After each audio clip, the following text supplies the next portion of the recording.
Hey, what's up, Lepish? It's going well.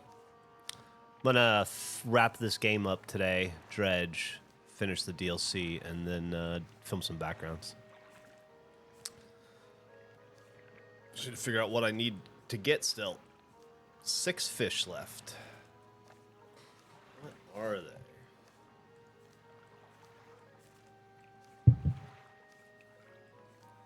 God damn.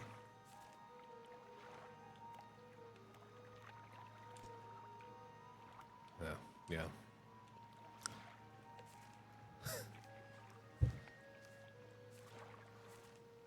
Here we go. Orfish and gulper eel. Orfish and gale cliffs. Orfish and gale cliffs. Let's go to gale cliffs, huh? I am having a great day, thank you. Where'd it go? Orfish.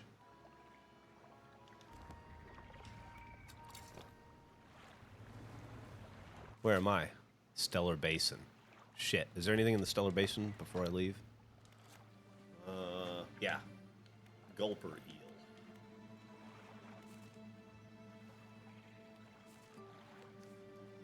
Gulper eel.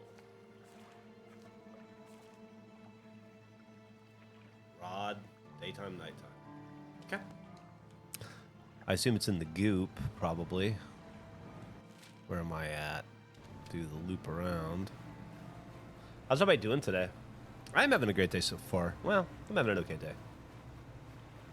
Loved So Alright this week. Thank you so much. I'll be honest, I don't remember what it was about, but I appreciate it. This is Dredge. It's on Xbox Game Pass. It's a Team 17 game. Came out 2 years ago, maybe. But I have been playing the shit out of it. I don't need that anymore, right? I need a gulper eel is what I need.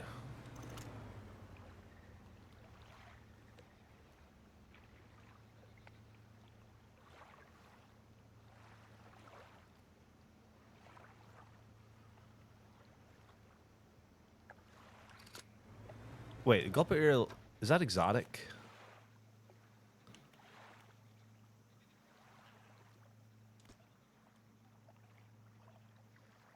Yeah. Hey, thanks for the subs, Schindler's Fist. Anybody seen a gulper eel? Tripod spiderfish.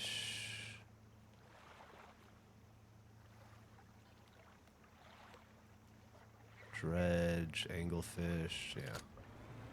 Sorry, I have beaten the game and beaten both of the DLCs, but now I need to complete all the achievements, of which I have a few left. Just a few left.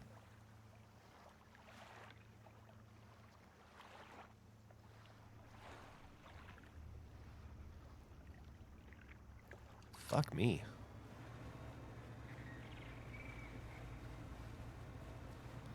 I feel like this thing should... Oops.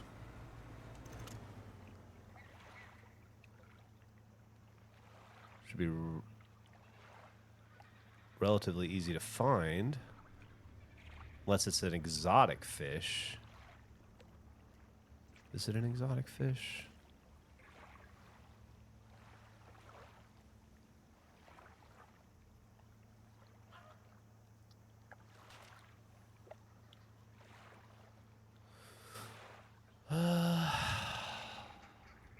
Let me read about it real fast.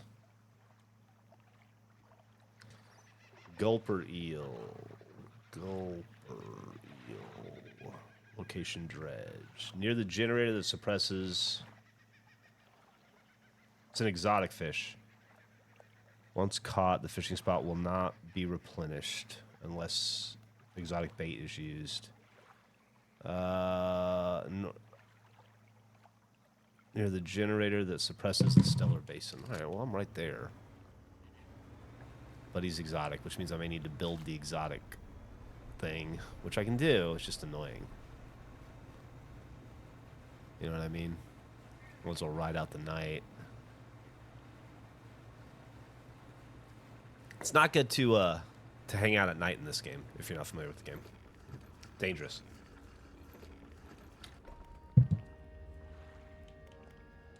Yeah, it's bullshit Shaheen didn't make it in Survivor 50, but maybe that just means he'll make the next one. Not much, Nick. What's up with you? Been up to much today? Yeah. I recorded next week's So All Right, and I went to the mall, did some walking around, just because it's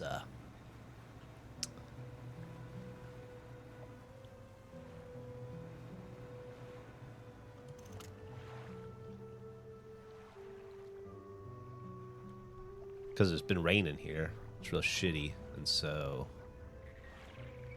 giant arthropod, snailfish. It's I wanted to get exercise, so I went to the mall, walked around the mall. Mall was kind of dead today. Mall kind of sucked, if I'm being honest. Well, this is that thing. That's where it said to go, right? Is it?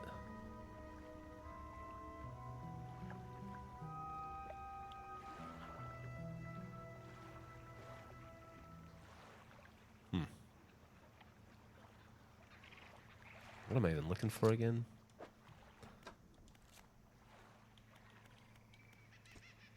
Orfish. An aberration of an orfish. I'm gonna need to get exotic. You know what? Fuck it. Let's just go make exotic bait, right? Why fuck around?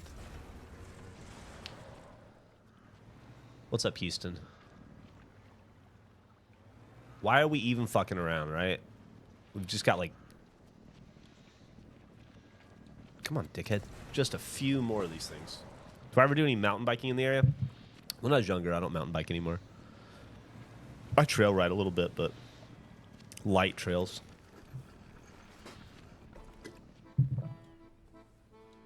Barton Creek Mall, yeah, that's where I went today. Walked around for about an hour. Exotic bait needs a bucket and some of this juice. That's no problem. Let's go buy some chum. Thank you. Thank you.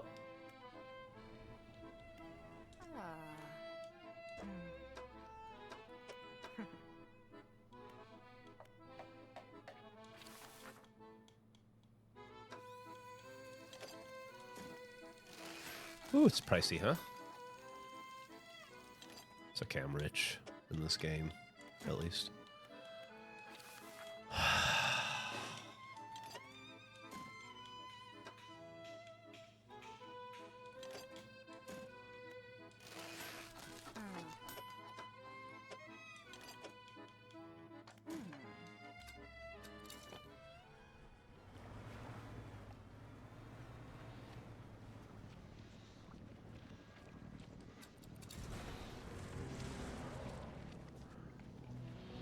Alright. See how my eyeballs getting all red? That means I'm gonna start hallucinating and fucking crazy fish are gonna start trying to kill me.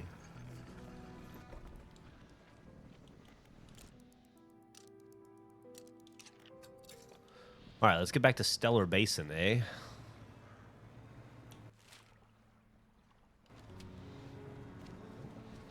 Man, I'm gonna miss this game. I really am. I really love the mechanics of it. Once you get good at it, it's really fun to move around the world quickly. Oh, I'm glad you're able to make a stream too. Thanks, Beeford. How do I like the boat upgrade? Yeah, it's great. It's I love it.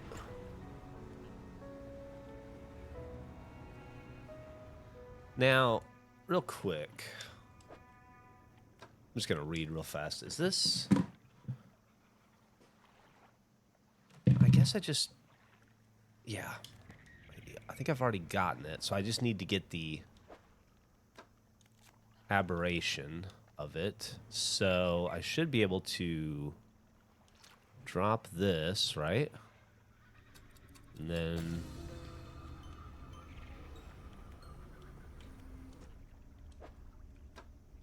fucking nailed it. Oh no, I got something else. No, that's right. The gulper eel. Now I need to do the orfish, which is in Gale Cliffs. Okay.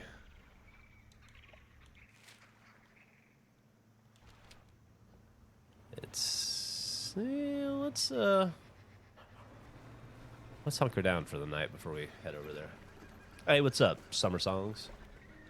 What was the background of today's podcast? I believe it was City Skylines. Yeah, City Skylines. Thanks, Boggy. I don't know what today's episode was about, but you're the second person to say you liked it, so thank you very much. Oh, or do you mean the regulation? I like today's regulation as well. I'm really excited for... I thought today's and next week's are okay, and the two after that I think are really good. So I guess I'm really excited about the medium future. I'm doing good, Raven. Congratulations on your new job. I don't need this. Ooh, there's a lot of boxes though.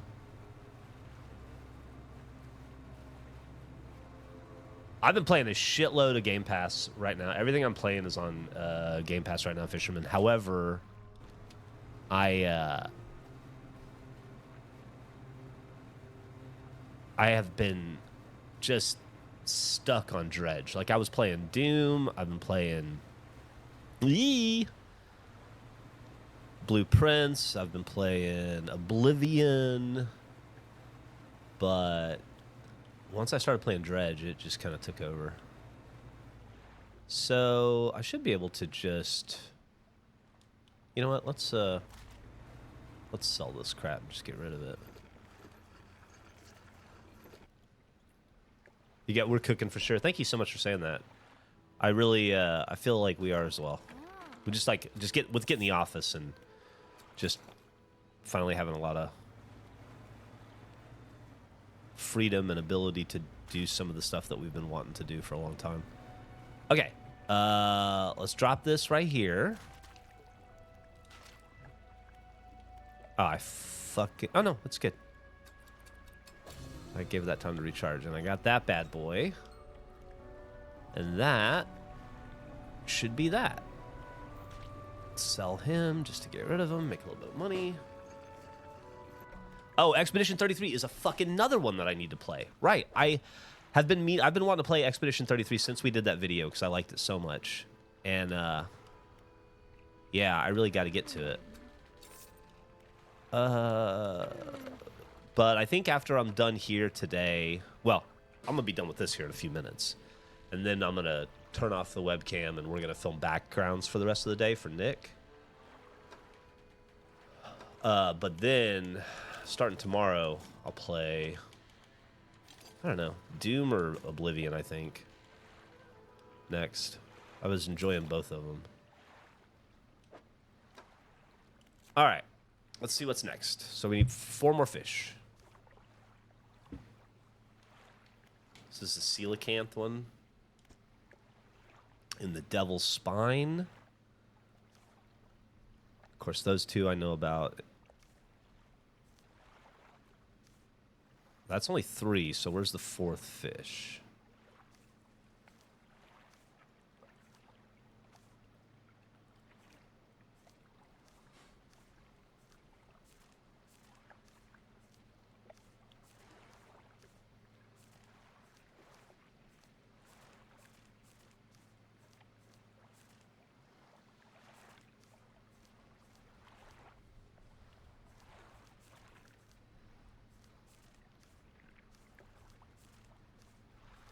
Just go all the way to the end. All right, let's see. That's, oh, whatever this thing is, 230. That must just be a... All right, what equipment do I have? Not the stuff I need. All right, let's go. Oops. Hey, what's up? Obi-Wan can blow me. I hadn't played, but I never got around to Baldur's Gate 3. No. I meant to, but I just got lost in all the other stuff.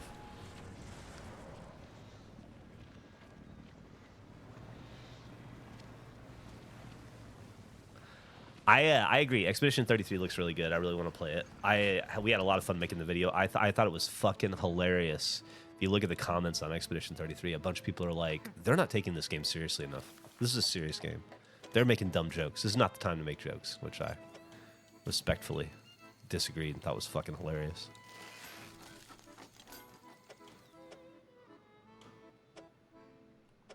Oh, wait. Storage. That'll work. And these things can be annoying to navigate sometimes. Okay.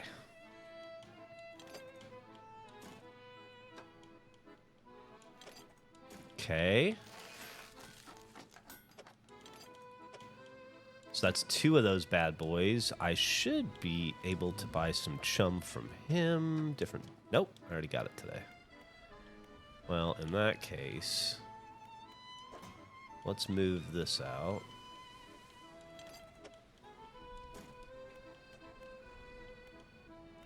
Sleep. This is a dredge.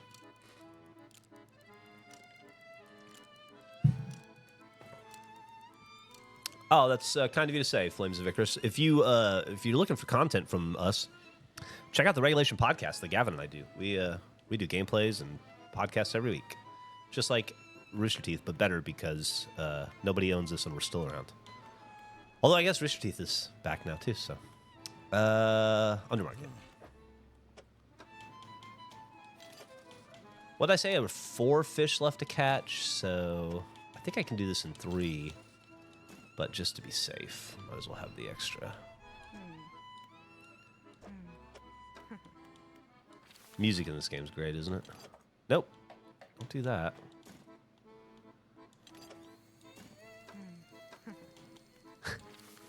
Man, if you hit the wrong button, you can really fuck yourself. Let's do that.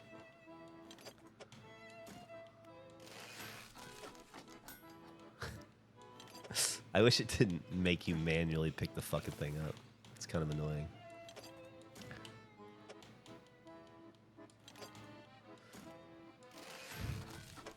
Oops. Okay. This should be enough. Are we on the ocean right here? This is just ocean, right? I should be able to do one right here. Well, it says no fish appear to take the bait. Huh. I'll have to look into how to get this 4th one. But right now, we need to go to... Where are we headed to? Don't want to do that yet. Yeah, here we go. We want to do... Devil Spine. Okay. Be there in a second. Oh, no. I'm not... We're just chatting. I'm just playing this for a few minutes to wrap up a couple of achievements. Opti, Ice Cream, and then... that's definitely not VODs either. And then we'll go to just chatting. Just doing this for a second. It doesn't need to... We don't need to be changing descriptions for it. It's not that big a deal. All right. I guess we just get up and close, right?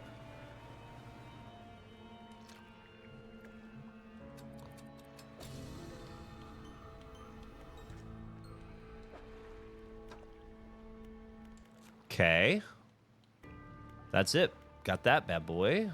So now these 2 over in the other DLC, and then this one.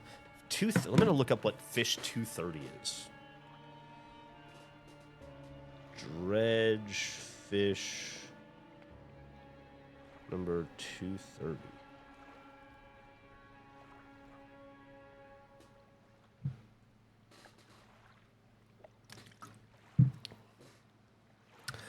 You have to collect all the samples for the scientist. After that, he will jump out the window and turn into an aberration. Then you have to throw aberrated bait right under the drilling platform until he eventually shows up. Oh, easy peasy. Okay.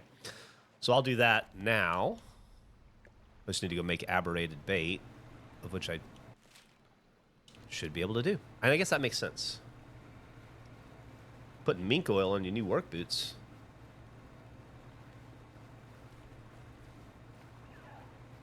Yeah, I guess 230 is a spoiler if you give a shit. Tooth hurt. Oh, that sucks. Hot day today, huh, Mark the Frog? It's not too bad in Austin. We've had a ton of rain last 2 days, so the high today is only in the 80s.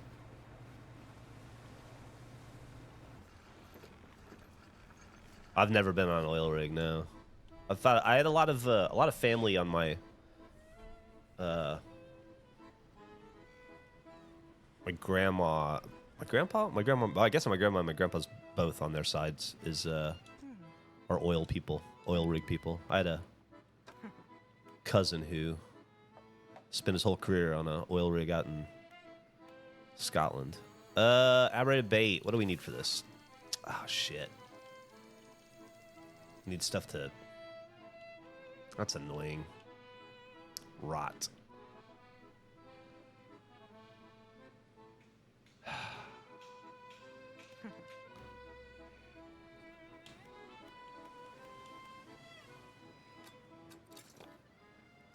I wonder if I could hit him with exotic bait and see if that would get him.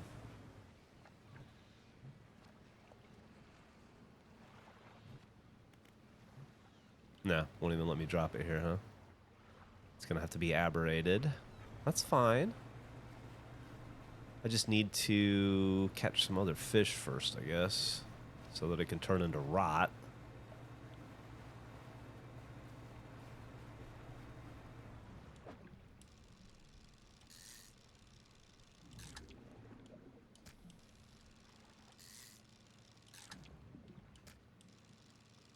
Unless there's a faster way to create rot that I'm not aware of.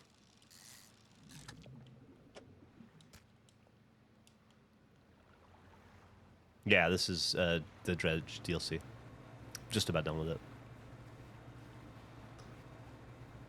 What's my gamer score?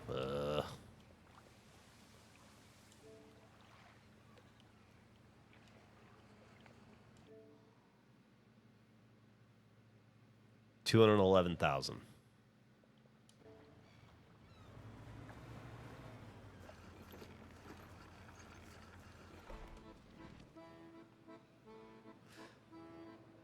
You don't think I need 230 for achievements? I'd rather get it anyway.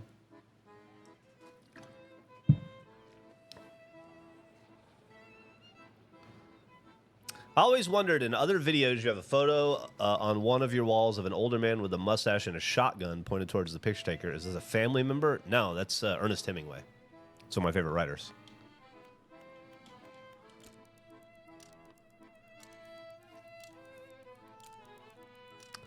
I think it's ironic because he's holding a shotgun, and shotgun is the weapon he used to commit suicide.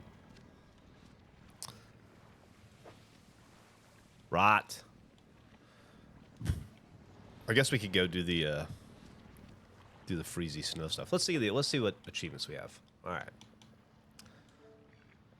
Oh, just one. Catch all known species in the Pale Reach. Yeah, I still want to get 230 though. All right, well we'll do it next. Let's do this first.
Got dickhead coelacanth around here somewhere, right?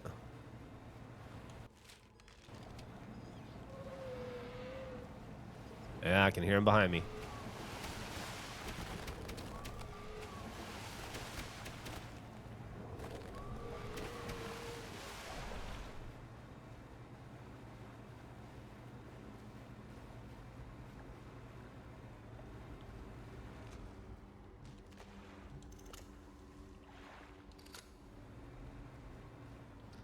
Now, I wonder, could I get away with just popping my exotic bait here?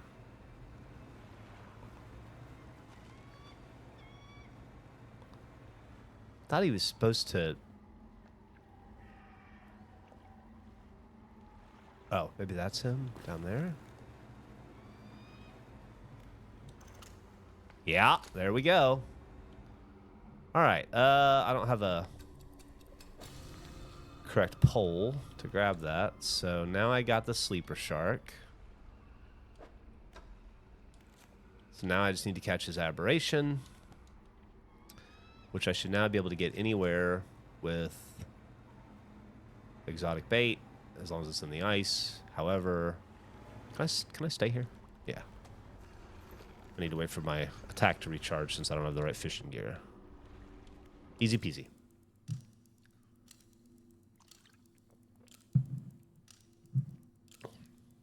You guys are playing Tombstone Tally? Oh, hey, thanks for the raids, say no. Old Man in the Sea and 20,000 Leagues Under the Sea were instrumental books for me and made me dream of being a marine biologist. That's so fucking cool, Mark. I've never read 20,000 Leagues Under the Sea. Only seen the movie. So now I should be able to do this and this. Booyah. And there you go. And that should be the full achievement list. So I have all the achievements. Let's go try to catch that other fish just for the hell of it. Hey, what's up, VMC Fly?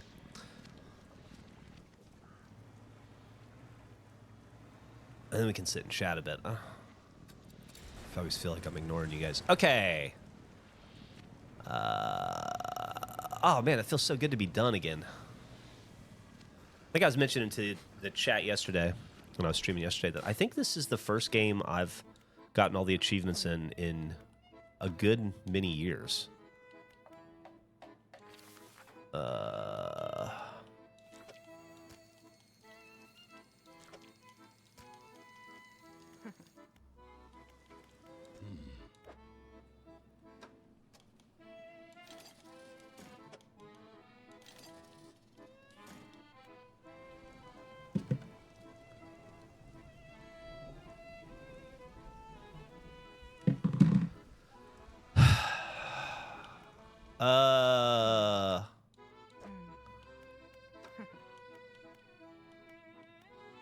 Let's see. I wonder if I get it with one or if I need to use a second. I'll grab it just in case. Make another one just in case. I'm actually not going to spend too much time on this either. If it's proven not easy to get, we'll knock it off because we have actual stuff we got to get done. Nick needs his backgrounds. God damn it.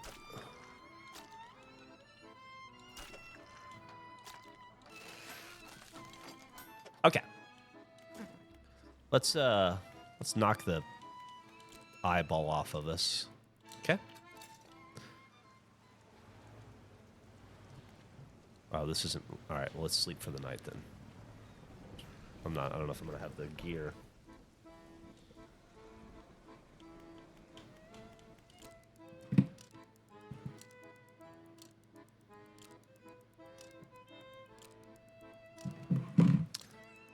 Hey, just want to say I love all the content between here and your different podcasts. Thanks for being a source of entertainment and personal motivation on my own creative efforts. Oh, thank you so much for saying that, Jazzy Phil. I appreciate that. From somebody so jazzy as you, I take it as a big compliment. Okay. Okay. Okay. Okay. No. You. Aberrated bait. Yeah, that's what we want.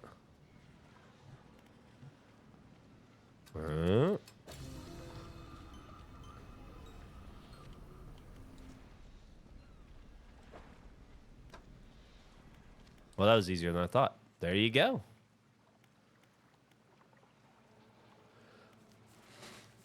Okay. How about that? Dredge is now officially 100%ed.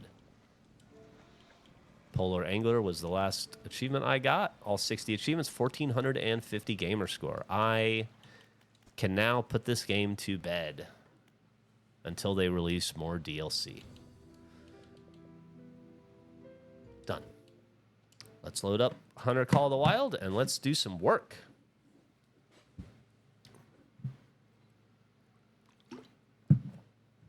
No, it's not a strike against me because he wasn't waiting on me to turn them in. He just ran out of the amount I gave him and asked me for more. So, more he gets. Oh, this is nice. Oh, yeah. How do I wanted to jump around the map. Can I fast travel in this?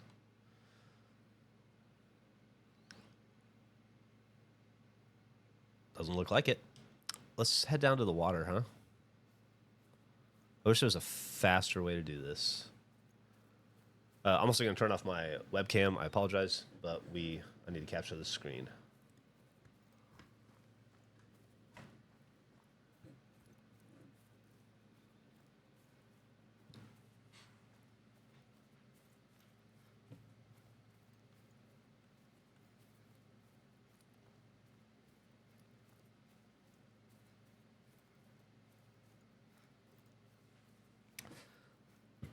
My husband's getting a root canal in a couple weeks. Any recovery tips?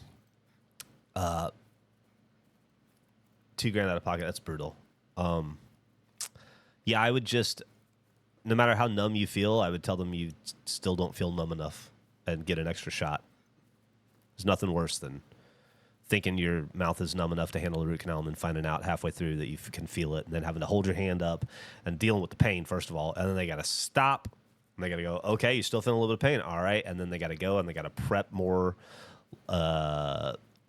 injections for you and then go in and then put more needle. It just takes it slows the process down and it adds 20 minutes to it because then they got to wait for that, 5 or 10 minutes for that to take effect. And it's just a whole fucking thing. So I always recommend asking for extra pain relievers. We're in Africa right now, I think. In the Sahara, and I'm just trying to. I wish I had a car. Wish I had a car. I was headed, hopefully, towards water. I thought I saw water. Going the wrong way. Don't need it. Fuck water. We'll do this. What's better than this anyway, right? Stupid hands are out. Okay.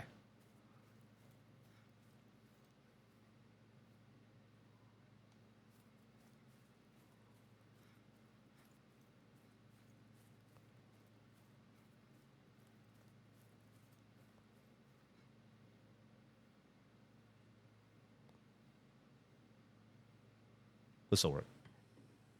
All right, let's record this for 15 minutes.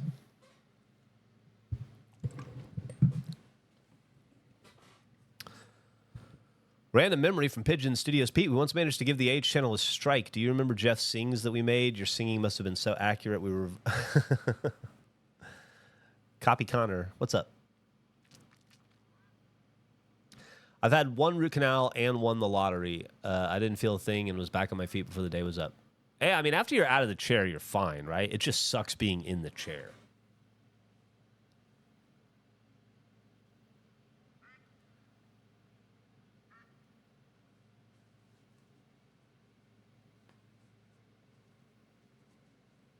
Yeah, I think my gamer score is 208 or something. I looked at it a second ago. I don't know what a excuse me. I don't know what a KEI truck is. Just came from GTA 4 traffic jam videos. Laugh my ass off. Oh, thank you so much. Biggest unexpected benefit of The Office so far? Andrew Bot. The immediate creation of the Andrew robot has been the greatest thing.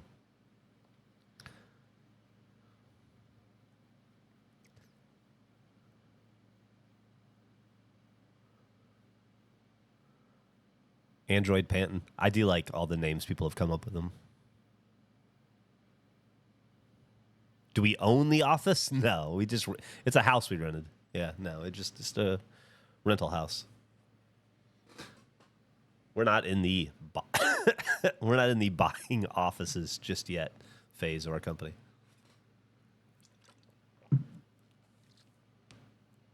Funky little Japanese trucks. Oh, yeah.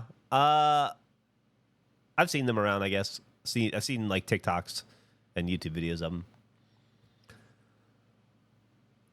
Do not invite the cow shop guys to your house. Wow, they've had about 15 years to grow up since they were cow shop. I'm sure they'd be perfectly lovely. Ever coming back to Chicago again? I saw you guys back in 2016. Not going anywhere. I don't know. We're not doing any kind of events. We have no plans to do any kind of live events anywhere.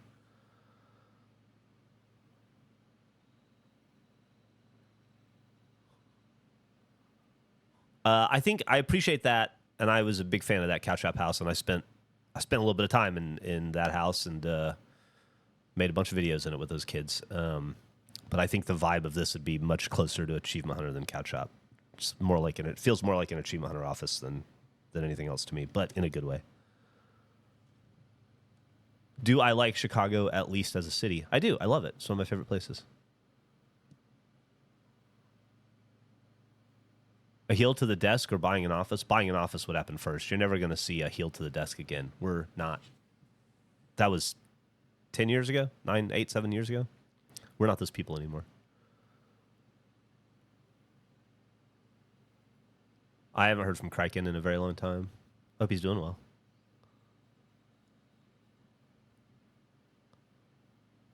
Do you like Chicago? Oh, you already asked me that.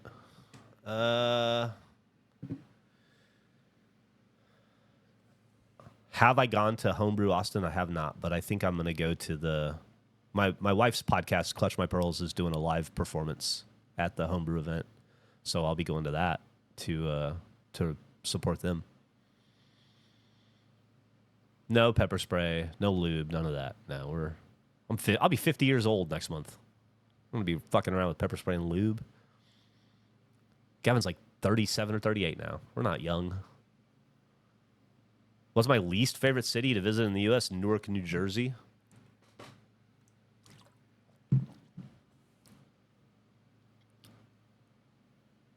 No, I wish he did Versified. He has to be plugged in. It is a magnetic plug, but I wish there was like a little dock like a Roomba has. But so far he doesn't. Although we're certainly open to the idea of expanding Andrew's and the company's robot repertoire, and maybe we'll find a bigger, better bot that does have that for him.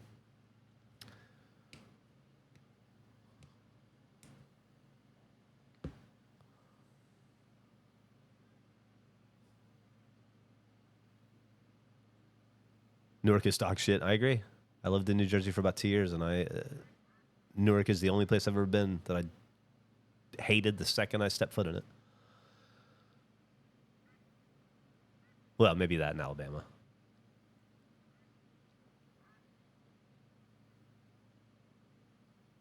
Have I ever been to Cedar Rapids?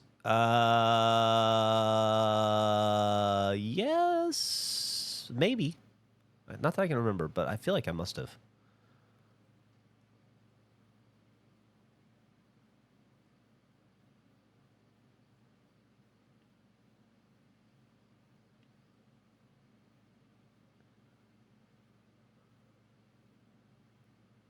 Hey, what's up?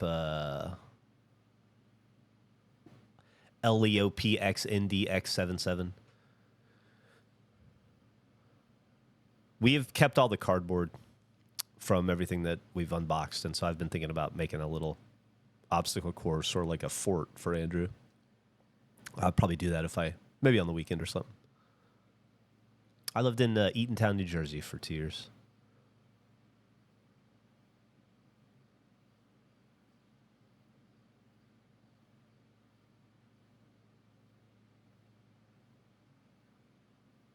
It's going well, 101. How are you doing? Have we at Regulation discussed the inclusion, exclusion of AI in our operations? I haven't really thought much about it one way or the other. It's a tool that if we found a way to use humorously, we would, but I don't think I don't know. I don't have any issues with fucking around with AI content, but it just hasn't presented itself as something that would be fun for us to do. If you want to explore that, I think Will Sasso has a podcast that is like AI tells them what to talk about and they do, or something along those lines. I don't know. I haven't listened to it, but people keep recommending it to me. Yeah, time passes for us too. It's a real motherfucker that way. Eatontown is low-key ass. Yeah, it wasn't the best place I ever lived. Wasn't the worst, though. It was close to Red Bank and, I don't know, Long Branch. I used to go surfing a lot down at Darlington Pier. It's near Asbury Park. I was only about 45 minutes away from the city. It had its charms to it, you know, but it was very expensive and boring. Thank you, Leah.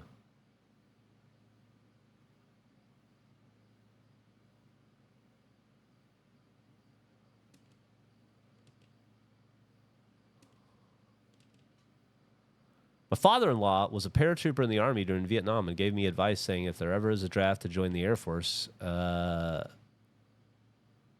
what's my take on your on your father-in-law's advice? I'd say it's accurate. The Air Force is well known as the best service. They take the best care of their people. But if your goal is to serve your country, then you just do it in the way that makes sense to you. Is it a fake AI? I have no idea. Like I said, I've never listened to it. Asbury Park was pretty downhill when I lived there in 1997.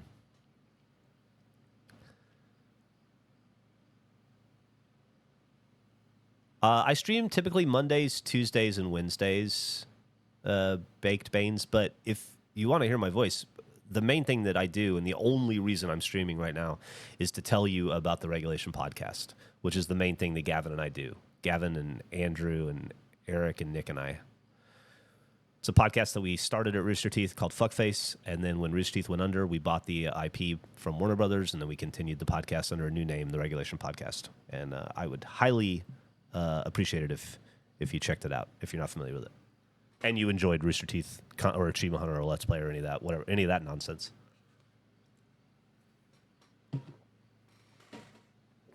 Because all I'm doing here is just sucking dick for views on the podcast.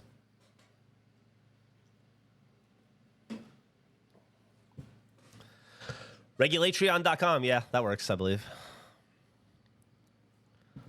The America's Army video game was a great fucking video game. I played the shit out of that. Gus and I used to play it all the time.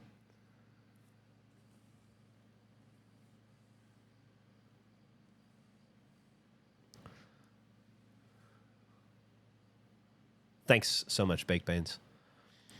The Fuckface podcast nearly got me thrown in jail for contempt of court. All right.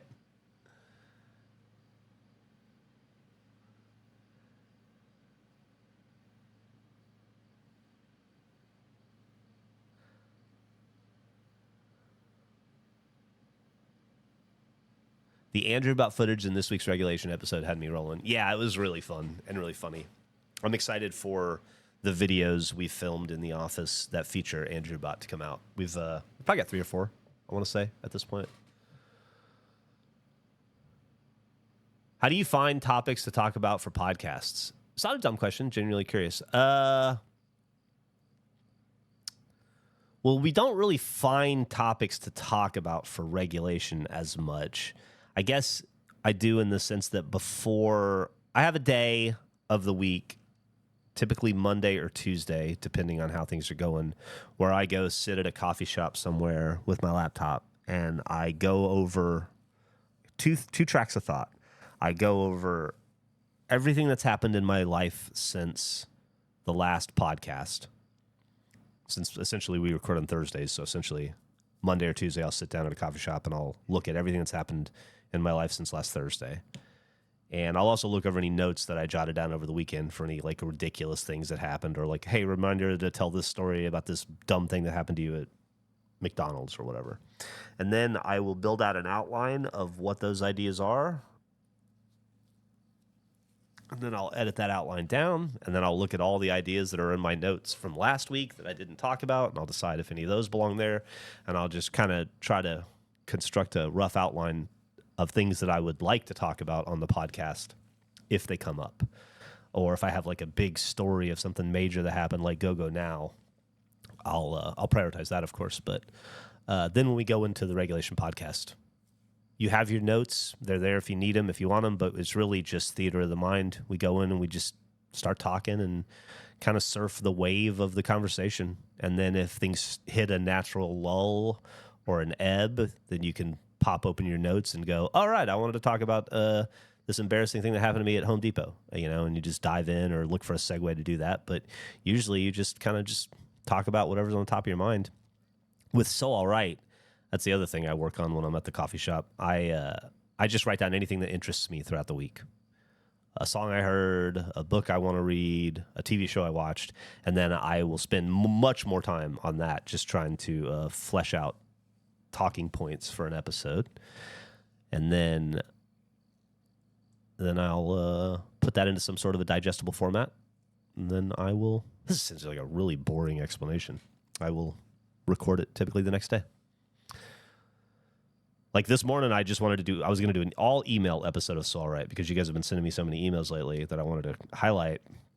But then I got into this whole fucking headspace walking around the mall today, and so I talked about that for a long time.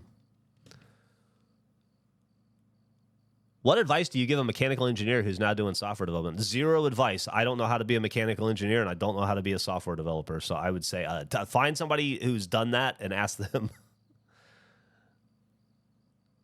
I'm a stupid comedian. I don't have any ideas for either of those careers.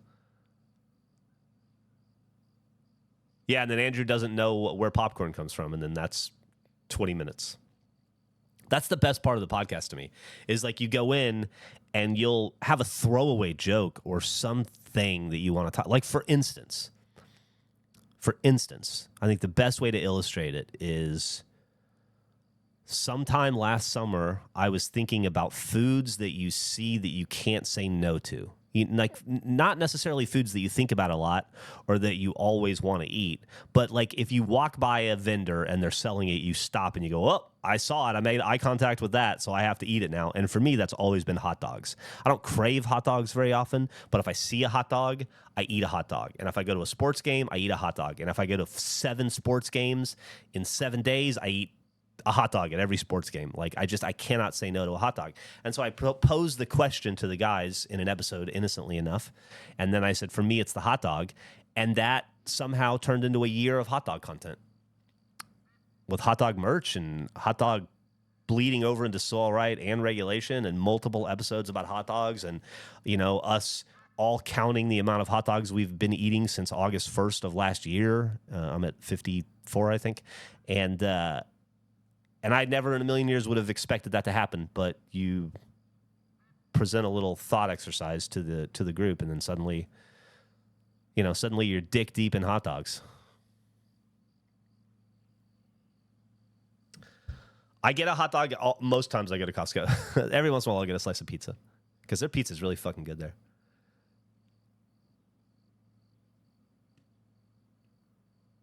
After watching the regulation over-under that Eric hosted, I'd love to see Eric show you guys more games he's into.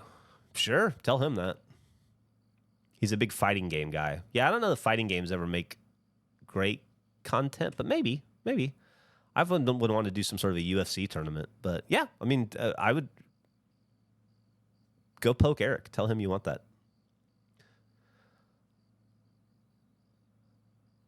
Dog, yeah, we had a dog and cream draft, for Christ's sake, which is one of my favorite things we've ever done. Where we paired, there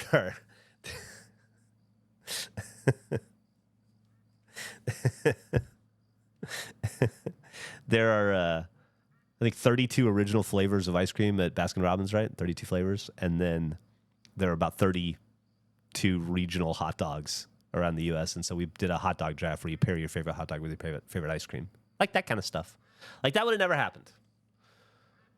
But it certainly wasn't something I planned, you know, or like an idea that I thought up to present to them. It just all came out of an innocent question. I imagine the Thunder probably win tonight and end it. I would like to see the series continue, but I think we saw Minnesota's like resilient take our stand game when they blew them out by 40. They had that dignity. They got their gentleman's sweep. Now I think I would love to see Minnesota stretch it out, but I think Oklahoma City probably closes it out tonight.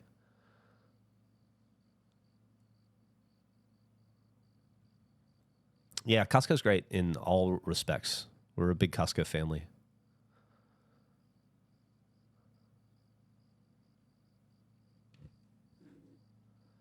People always ask the community, how did this bit start? And it's always some random throwaway comment in one of, even the pencil bit was one. Yeah.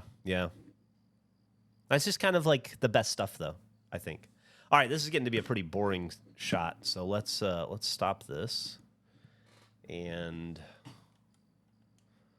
maybe we'll go to a different map. How do I do that? Toggle reserve selection.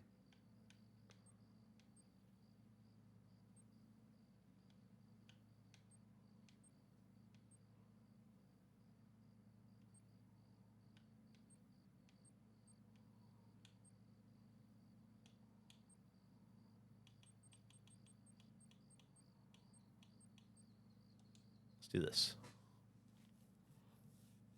This is Hunter Call of the Wild. We're just filming backgrounds for the Regulation podcast.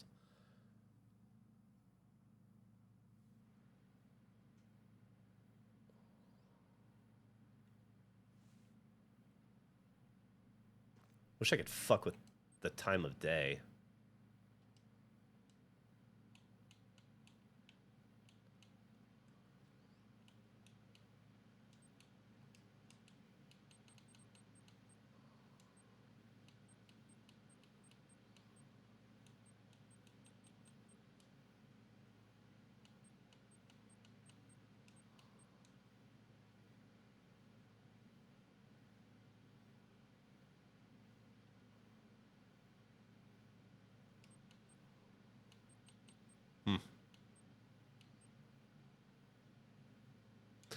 Let's exit out and see if we can come back in the daytime.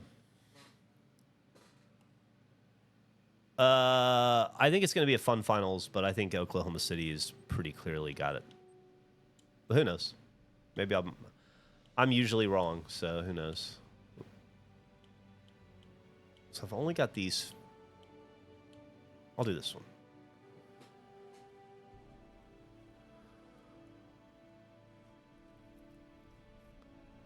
Am I a hard, crunchy, or soft, chewy road trip snack guy? All the above. I think there's a place on a road trip for both of those things. Have I ever been on a cruise? Yeah, I just got back from a cruise about a month ago.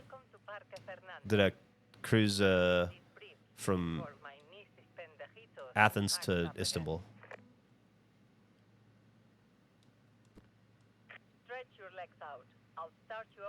Put that away. Put that phone away. Now this is what I'm talking about. As long as you do the jobs well. I try not to micromanage. Well, not too much. Isn't that lovely? Look at that. You'll want to go to the nearest lookout tower, mark on your GPS. Climb on up and take in the view. That's what we want right there. That. There's also hunting outpost nearby, and I like you to prepare it for upcoming guests. I wish I could change. I wish I could crouch without it showing my hands, but yeah, that'll work. All right, we'll do this for 15 minutes.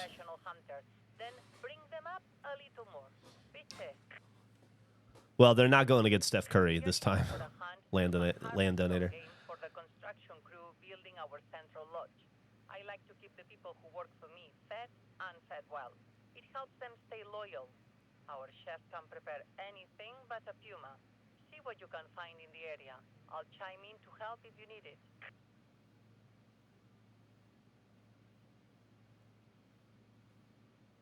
Any games that have come out recently that you're really enjoying? Yeah, tons. Expedition 33, Doom, Oblivion, Blueprints. OKC Denver was a great series. Really great series. Do I have a favorite sports commentator? Charles Barkley.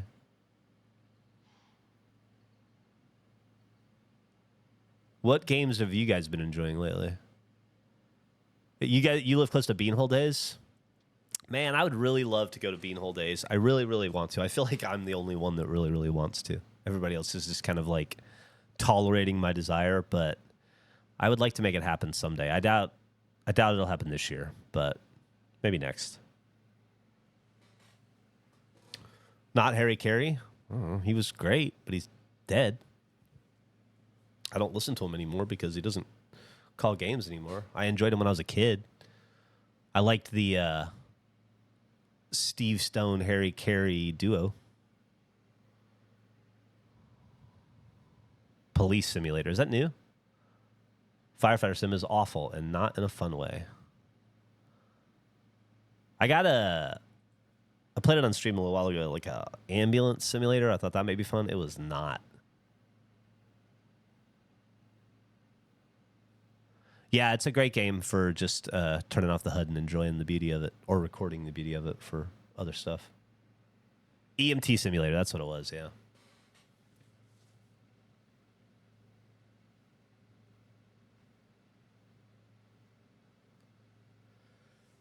Expedition 33 and Oblivion, I feel like you can't play both. You got to commit to one or the other. And I already started Oblivion, and so I'll probably finish that and then move over to Expedition 33. But I need to fucking beat Doom, honestly.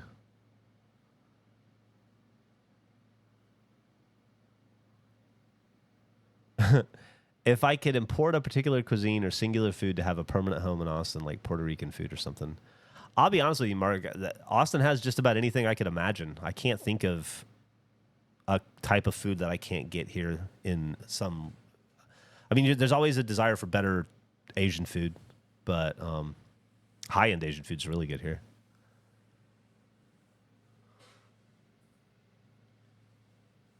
Ember. Very much like Overcooked style or Fall Guys. I'll have to check it out. What's it about? Oh, firefighting, I guess. Chex Quest HD. I think I'm 4 or 5 levels into Doom. I think there's 22, so I got a ways to go.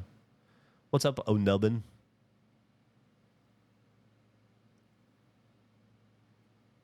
A lot of people think we are living in a simulation, O'Nubbin. A lot of people think we are. I'm not one of those people, by the way. I just, I read about it sometimes. You need to beat anything. Yeah, there's so many games going right now. It's hard to... That's why I wanted to finish Dredge and just be done with it so I can put it behind me and move on. There is a Peruvian place in Austin called...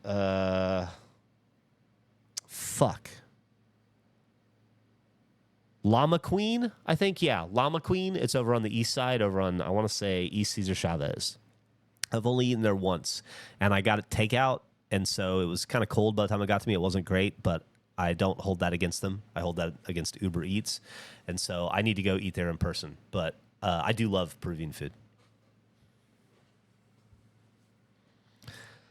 How far into Oblivion would you consider finished? It's a great question. I guess just when I feel like I've done enough that I want to beat the game, so the main story, or I don't think I'll get all the achievements.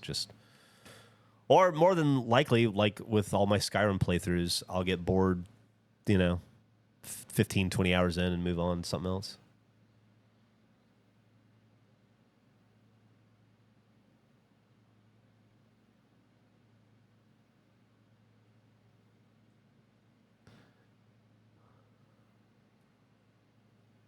Andrew's the ultimate foil to simulation theory.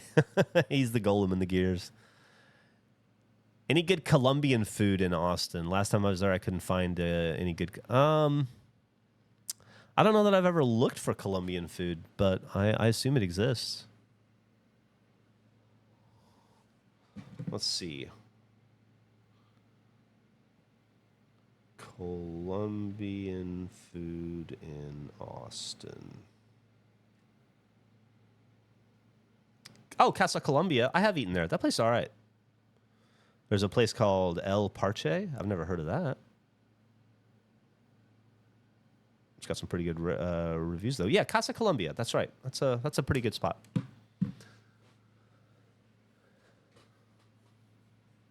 It's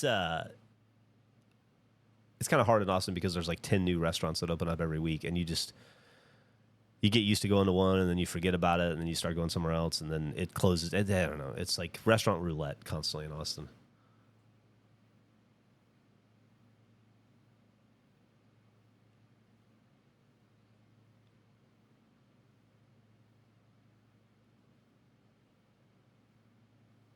Well, you might have just had a bad day. Might have been an off that day, or maybe it just doesn't live up to your exacting standards. It is possible.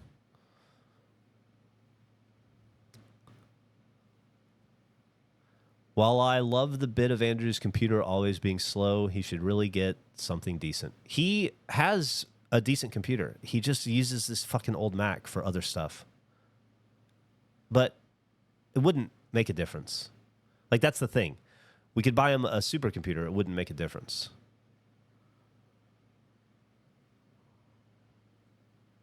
You just finished listening to the entire Fuckface podcast, episodes 1 through 205, 206, and can't wait to restart listening to the Regulation Pod again now. Wow, that's a haul right there. Thank you for that. Thank you for stomaching 205, 206 episodes of a podcast and then wanting to move on to the next part. That's I really appreciate that. You got another 54 ahead of you, I guess. Man, time flies, huh? It's crazy to think that Fuckface was 205, 206 episodes, and then Regulation is we've already recorded through episode 58, I believe. I think 54 just came out, or 55, maybe 55 just came out today. Yeah, so we're 3 ahead.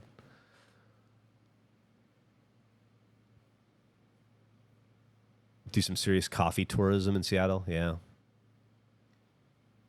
I don't have any idea of what is going on between Gavin and Nick and their show. They're not, if they know, they're not sharing it with us. What's the most exotic food I've had? I don't know. What's the most exotic food you've ever had?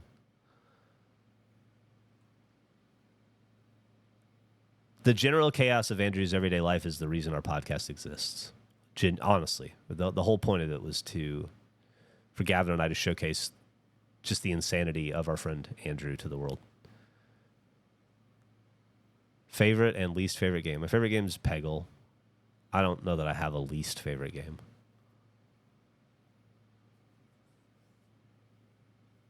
There's not like a game I can think of on my left that I'm like, oh, I just hate it so much. Yeah. If I don't like it, I'd probably just ignore it. You did a quick survey after going to a minor league game a couple weeks ago and got sent a code for $9 tickets right behind the home plate. Went to that Monday, becoming a big minor league guy. Minor league baseball is about as good as it gets. Minor league baseball is fucking awesome. I support you in that. Wednesday is always dollar hot dog nights. And I got to say, you can't have a bad time in a minor league baseball game. It is just pure fun. Yeah, I've had kangaroo in Australia a few times. It doesn't really do anything for me, honestly. It's just like tough meat. I'm up to Fuckface 125. Looking forward to eventually catching up. You got a ways to go. You ate a raw salmon heart on an Alaskan fishing boat. That's cool.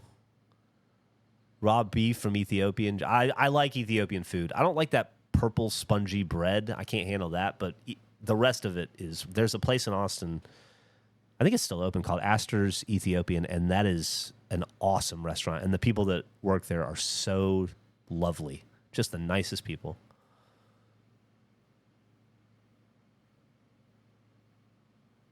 What's up, K&C? What is my favorite era of my history in being entertainment from the start of our RT all the way till now? I mean, it's pretty easy to say now. Things are going about as good as they've ever gone for us. And we've shed a lot of the frustrations of the previous arrangement. So I would say now. But it was really fun to be doing this the first time at this point, like a year into Rooster Teeth. Like I'm a year into regulation. Being a year into anything was awesome.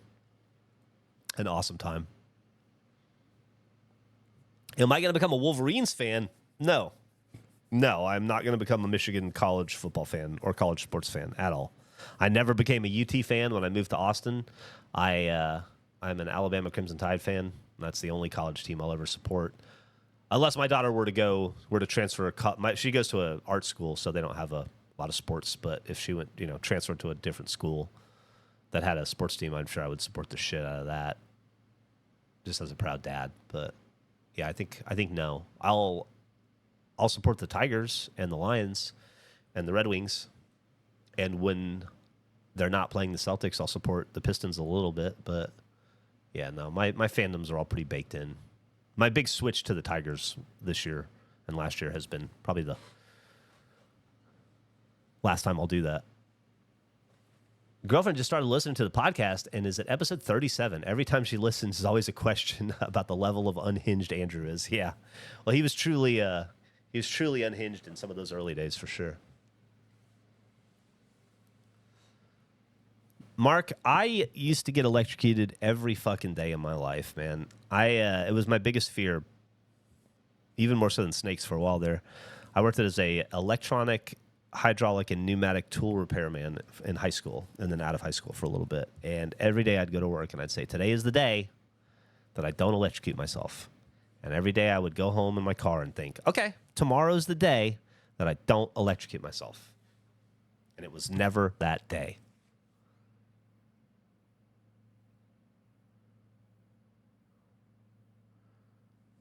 What if Millie went to Auburn? Then I'd support her. My love of my daughter is greater than my love of a football team or an institution. That wouldn't really be an issue for me. Millie is majoring in photography. She goes to a very good college, a very good art school somewhere in the United States for photography. Did I know Bernie reacquired RT? You mean to tell me, K and C, that Bernie reacquired Rooster Teeth? When did that happen, and why has nobody told me about it?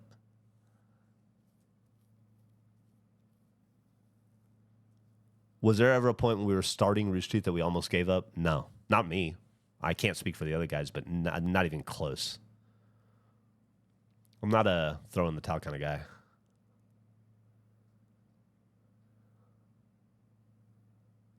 Yeah, I stopped electrocuting myself after I left the job that required me to test electric switches and wires all day long. I haven't. It became no longer a problem. Then I just focused on snakes.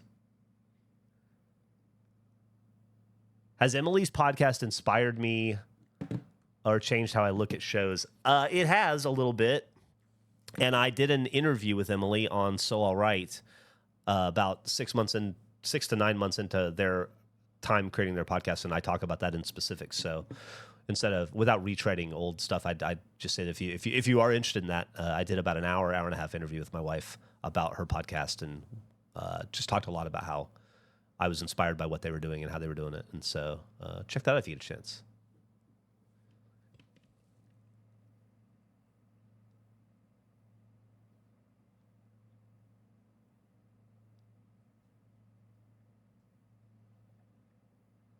I was being silly. K and C, Bernie and Gus and Matt have been my best friends in the world for 30 years. I talk to them. I don't talk to them every day, but I talk to them a lot. The idea that Bernie would buy and acquire and relaunch Rooster Teeth without me having any knowledge of it is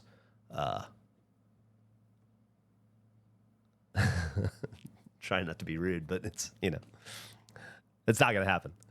We've been talking about it since he had the idea. I've been talking to him about it for over a year. Or I guess, yeah, just a little bit over a year now. I've been aware of it every step of the way. And I've had plenty of opportunity to participate in it, but I have no interest.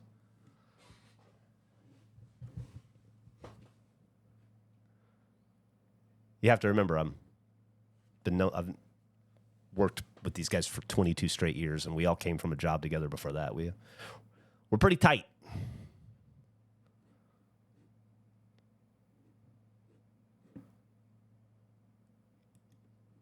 Am I going to get residuals when Bernie puts old RVB back into syndication? My RVB residuals are the least of my concerns. Will Regulation get a van? Not permanently, but there are uses for vans that I have identified. Is this a Red Dead background? Nah, it's a Hunter Call of the Wild.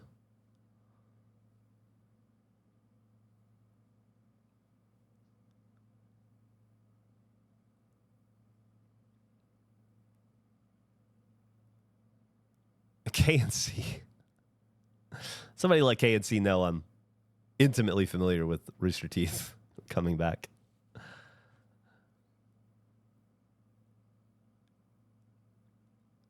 No, Jack found a new path. He's working for a video game developer.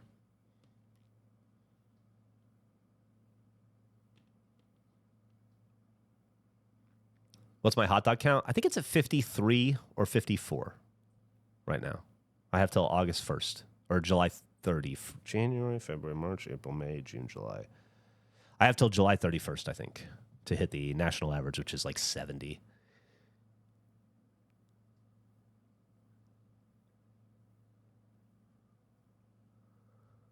Fuckface is on Spotify. Yeah, so it's in the same feed as Regulation. Just scroll back. If you're subscribed to the Regulation podcast, you're subscribed to Fuckface.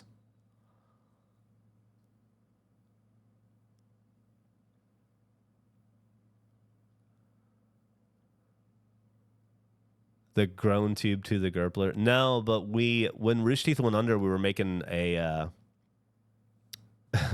toilet plunger grown tube, and when we moved into the office, Gavin was storing a bunch of old boxes and stuff in like the porta potty and all of our shit for the last year. And when we moved it all into the office, I found all the prototypes for the the grown tube plunger. I can't remember what we were going to call the plungler or whatever we called it. And so maybe we'll make those.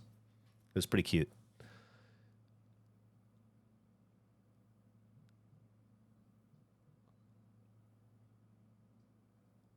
Those are some solid numbers, Mark. You keep it up, you could be competing with the West Virginians. They eat like 300 a day. 300 a day. They eat like 300 a year per person. It's like 5 times the national average.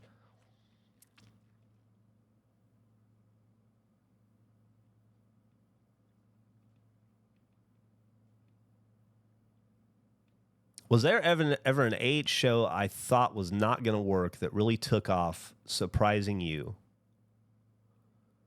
Or a show that was going to be a hit that never materialized? I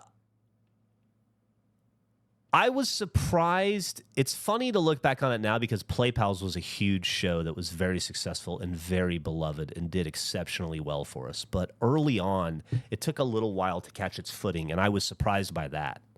Like, I was surprised that it wasn't like a huge hit right out of the gate. It eventually became one.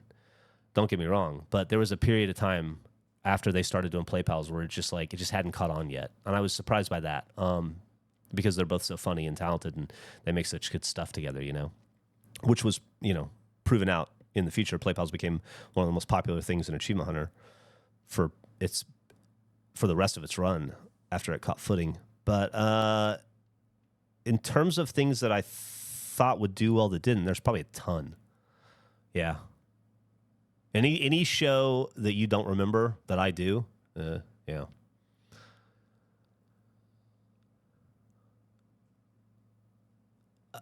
We have, what is it, Regulatreon.com, or somebody did like essentially like a fan site that's got kind of everything on it. It's pretty cool.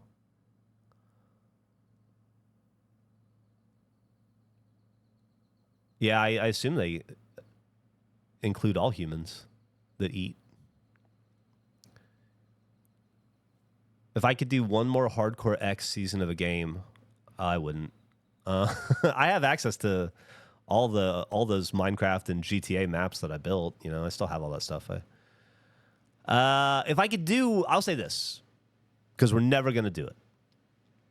I don't have the rights to it. I don't know who does. I guess Warner Brothers probably still has the rights to it. Even if I did, I wouldn't do it because it's too much of an undertaking. But if I could go back and do one more show or one more season of a show, that I did at Rooster Teeth, it would definitely be Season 3 of Survive Block Island. We had some ideas for that I was really excited about, and I think it would have been a lot of fun, but wasn't in the cards.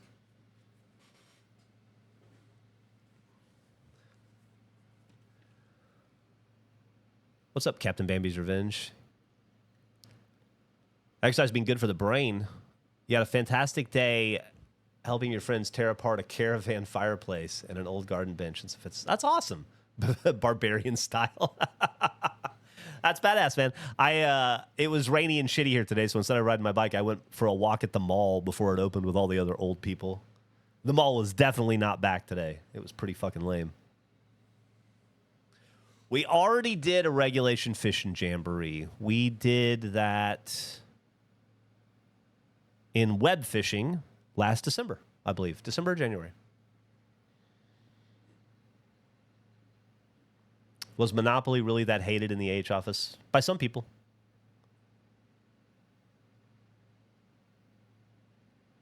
I mean, we play mini golf. Oh, you mean like hardcore mini golf? No. Not really. Hardcore mini golf was one good season. I don't know that it would have had the legs for a second. Hardcore Monopoly we did twice. That's enough for that product, you know? A lot of what those shows bring to the table are the chemistry between the unique personalities, and our stable wasn't that deep. We highlighted a lot of really talented, funny people in a lot of those shows. Like Last Laugh, we did 2 seasons of that as well. And you start to look at who you want to put in a third season, and you have to start reusing people, and then it's the ideas just kind of fall apart, you know. I did too. Survive Block Island was probably my favorite thing I ever did at Rooster Teeth. Anything that's off the table completely, machinima, animation, corporate ownership, Minecraft. Probably tons of other stuff. I don't know. You love Does It Do? Thank you. We're not doing that again anymore either. Does It Do is actually a fuckface show. We own that, but yeah, we did 2 seasons of that, and once again, we were scraping the bottom of the barrel for products by the end of the 2nd season, and so there just wasn't enough product to do a 3rd season, I don't think. And also, we got hurt too much. That caused that was a dangerous shoot. Were you upset when they used your middle name but didn't cast you as the lead in Laser Team? No, I was not upset. I took it as an honor, and I was appreciative that they chose to highlight my name in such a dignified way. No, I love going to the mall. Any excuse to go to the mall. What was at the end of Achievement City Tunnel? That's a good question. Hey, what's up, Hammer? I played Roadcraft the other day. Yeah, it's okay. I played it on stream. I didn't like it, and then I gave it another shot later that night, and I enjoyed what I played. But I think I don't know. No game has managed to recapture the magic of SnowRunner to me since SnowRunner. That's in that format or a similar format. Expeditions was okay.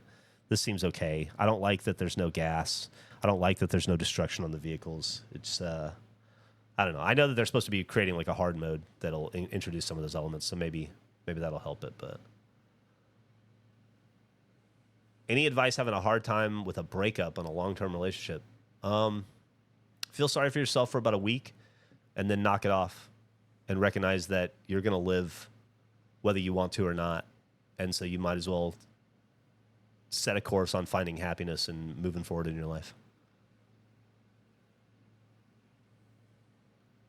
Oh, the repo videos? Thank you. I had a lot of fun doing that.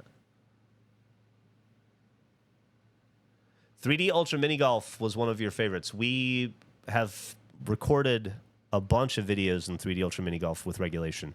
So if you haven't watched those, I think there's probably 3 or 4 in the regulation gameplay YouTube channel that you could go watch right now. And at least 1 or 2 more coming.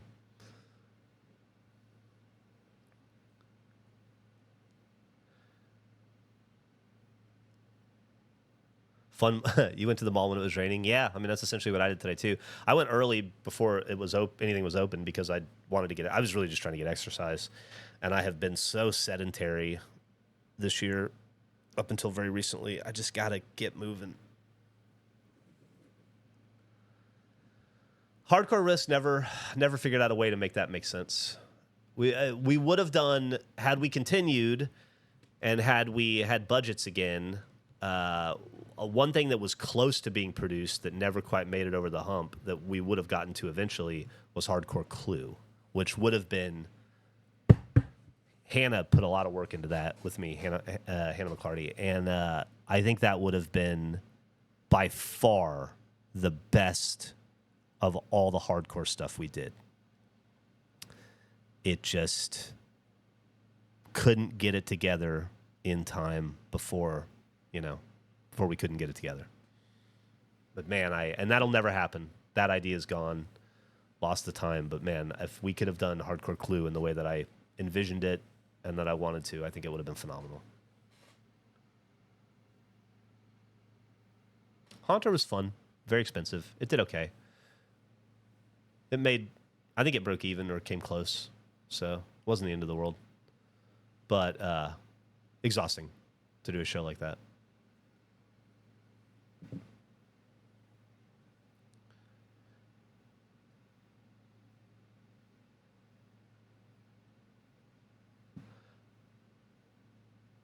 Buying Temu packages and opening the gates of disappointment would be a fun for a video. Nah, I haven't fucked around with Star Trekker. People keep recommending it, but I haven't played it yet.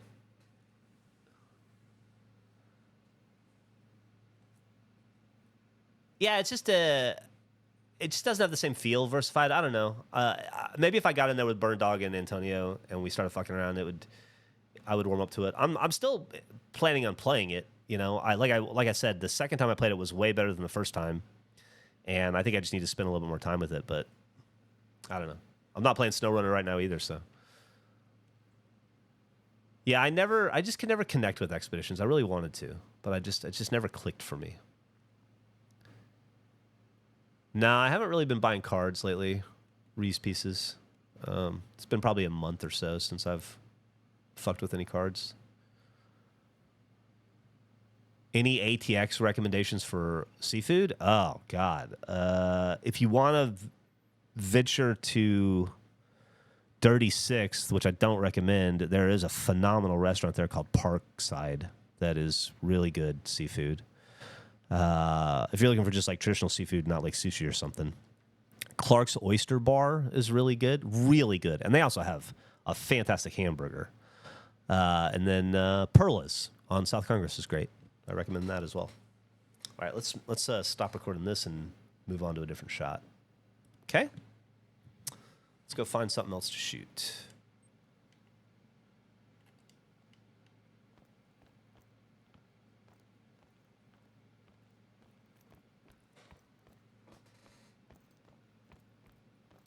Yeah, it doesn't make it any easier to deal with, though, B-dubs. It's...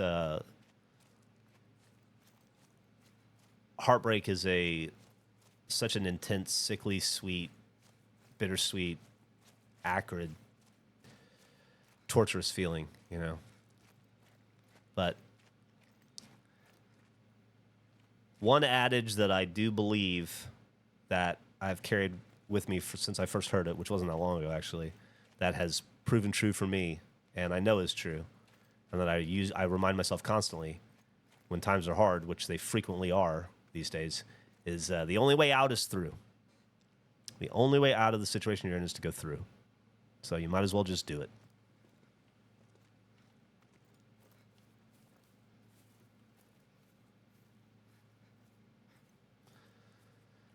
Is this even... Let's just run in a direction, not even pay attention to where we're going.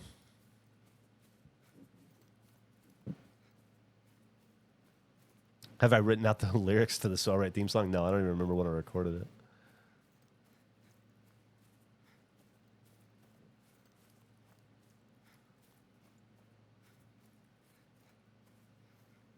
I am Magitech Pixel, thank you. I hope you are as well. Any interest in Helldivers?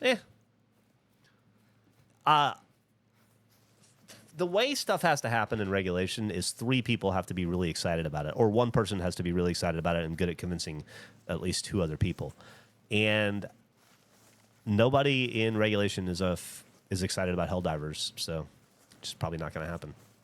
I would be okay with playing it if somebody else was really jazzed about it and put a lot of work into it and wanted to make a series out of it or make gameplay out of it. I'd certainly be down to do it, but without anybody who's like a natural fan of the game in the group, then it just, who's going to pick it up and run with it like that if we're not already into it?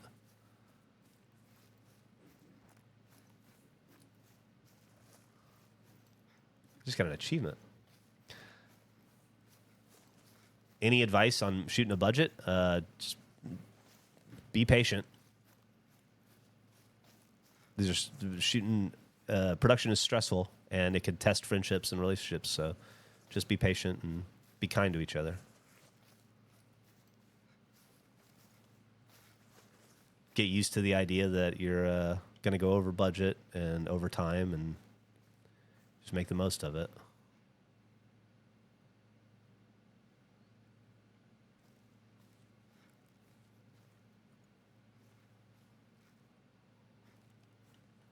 Nah, quite though.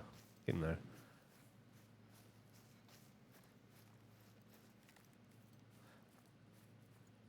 That's kind of you to say, Mark. We enjoy having you. You've become you've become the official frog. You've become the regulation frog of regulation. I'm just gonna have to fast forward to catch up all the text.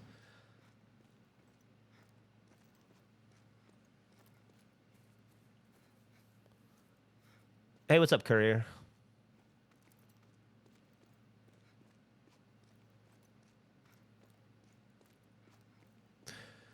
Yeah, I'm sure we'll play it, the new James Bond game.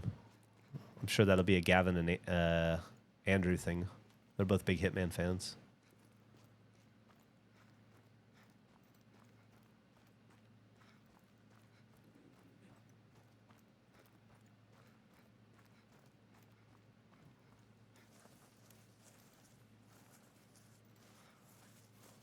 Gavin and I still to this day have ideas to do things to do. We'll be like, "What about this?" And we'll throw them at each other every once in a while. Not often, but it does happen. And then we'll be like, "Yeah, that'd be cool. I'm not gonna film it. Are you?" No. All right, cool. We never make it, but we've definitely. That was cool. Why don't we post up shop here and see if we can?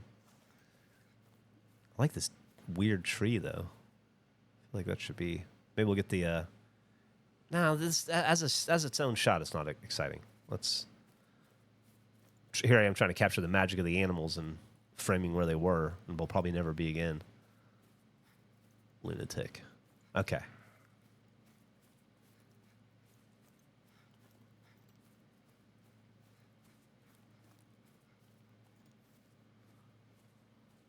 That's actually quite lovely.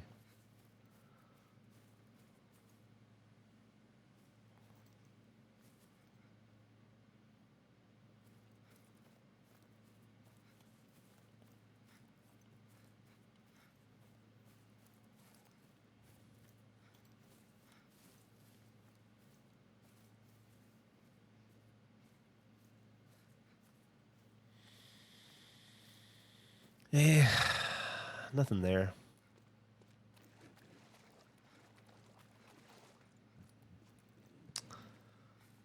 I can click it on the stick to run. It's just not very fast.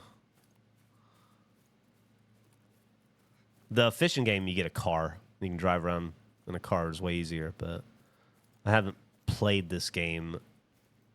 I'm sure that's a part of this game that I have to unlock, but I just haven't actually played the game. I've only run around without a HUD and tried to film in it.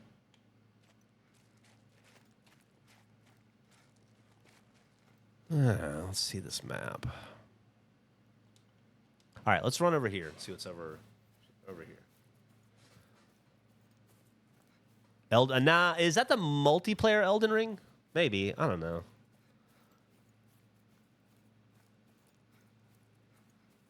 Treat this project like you're the boss and that you're the owner. To me, this just means I give more effort, same pay. It's not worth it to go up above and above. I don't know. I have only worked for myself for the last 22 years, so all I want to do is go above and beyond. But I haven't had to do it for someone else's gig, so. Wow. Not mad at that.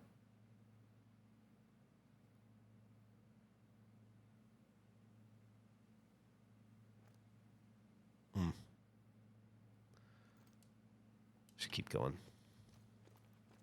Any Austin barbecue recommendations? Parents lived there in the 90s. My dad still makes a point to go to Rudy's. Rudy's is good. Rudy's is solid. Rudy's is nice because it's always of a certain quality. I ate at Lambert's last weekend. I hadn't been there in about a decade. It was still really good. That's high-end, froofy barbecue. Everybody here loves La Barbecue and KG Barbecue and Interstellar right now. Franklin's obviously still very hard to eat because of its popularity.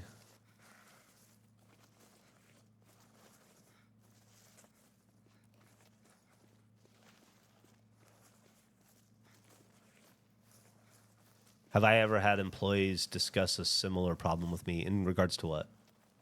Not wanting to invest in the project, not wanting to invest in the project they're working on?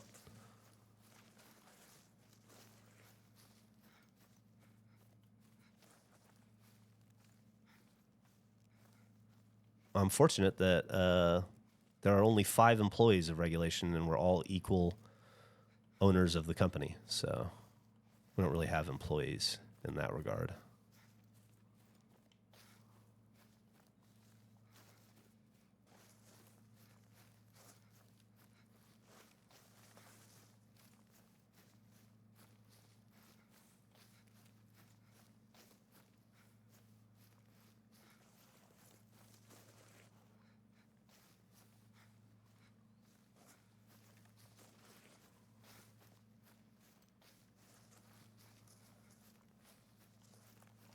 Too much effort for too little pay. I think that's a common theme throughout America, isn't it?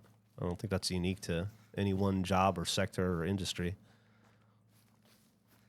I think I've definitely felt that way when I was working at a video store and at a tool repair shop and in the Army and, you know, even probably at Rooster Teeth at different points. Who doesn't feel that way? Raise your hand if you don't feel that way.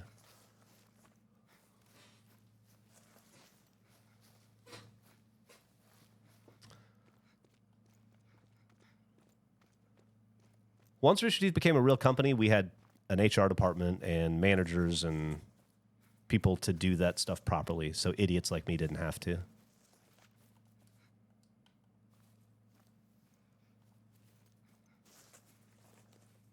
Brand ambassador was a whole thing we went through already, Mark the Frog. We identified a guy named the Smashing Sportsman. We're just having trouble getting the licensing. And then, of course, we've got Johnny Horizon in our pocket. He's royalty-free. And we have a certain frog.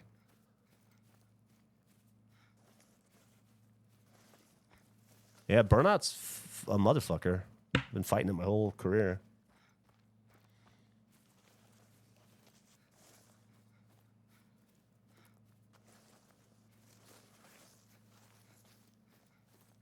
We have Ratty Boy as well, yeah. I guess we got like a whole oh, I found a new place. We've got like a whole fucking like a Legion of Doom, like an Avengers of fucking mascots. Now that I think about it. Hey, what's up, Timmy Wally? Thank you for saying that. That's very kind of you. Do we plan on getting a bigger office at some point? I mean, we just moved into this one. I don't know. I mean, we haven't fully grown into this office yet, so I think it's premature to think about expanding. Well, we're going to spend a year trying to justify the office we just paid for, and then we'll reevaluate at the end of the year and see if we want to continue having an office or get a different office or, you know, get rid of it and go back to only being remote. We'll just have to see. Got till next April to figure that out.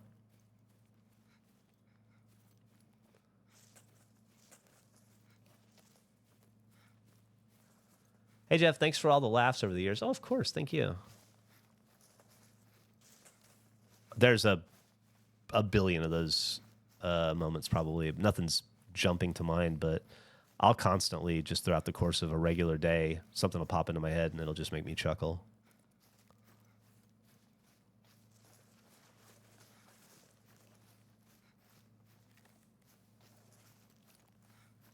We do have Ratty Boy. We don't own Ratty Boy. We just have the licensing to use them. I definitely don't think we own it.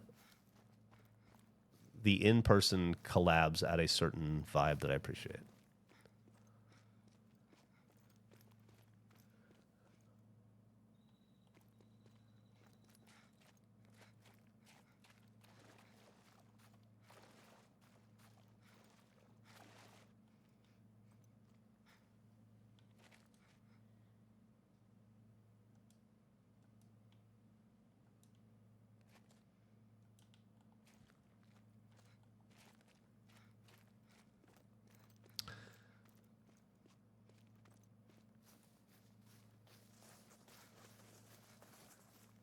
Yeah, I've had enough work out of an airplane hangar for a lifetime, I think. Yeah, it's a Wander the Forest game. Definitely not a swimming game. They don't like you to get wet in this game. Gavin getting kicked in the ass by Bernie at PAX Australia. I don't even remember that.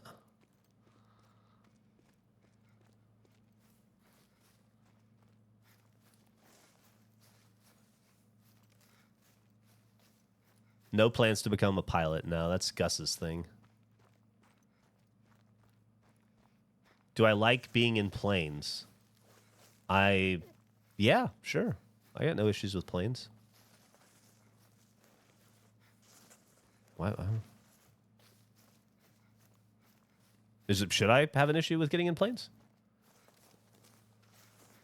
I've flown with Gus before. He's taken me up and shown me around Austin. He's flown me around the city. It's pretty cool. But that's his thing.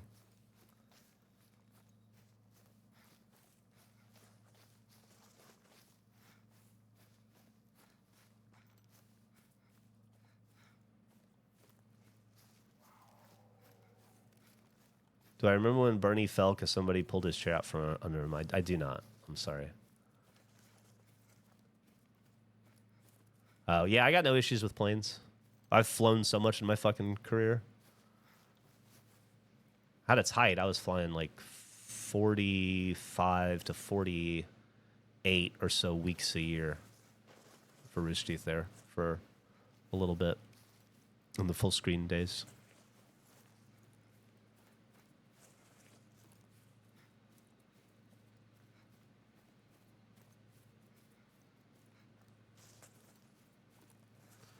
I think Jason went through a period where he had an issue with flying 2 decades ago, but I think he's been fine for a long time since then. This map's not doing it for me. Let's get out of here.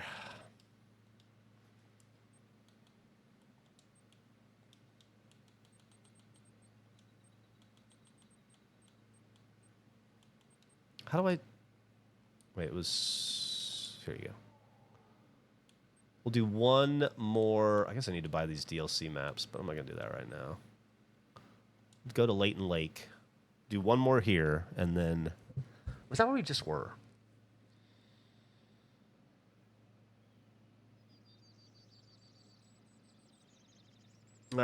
Just don't get frustrated and keep doing it.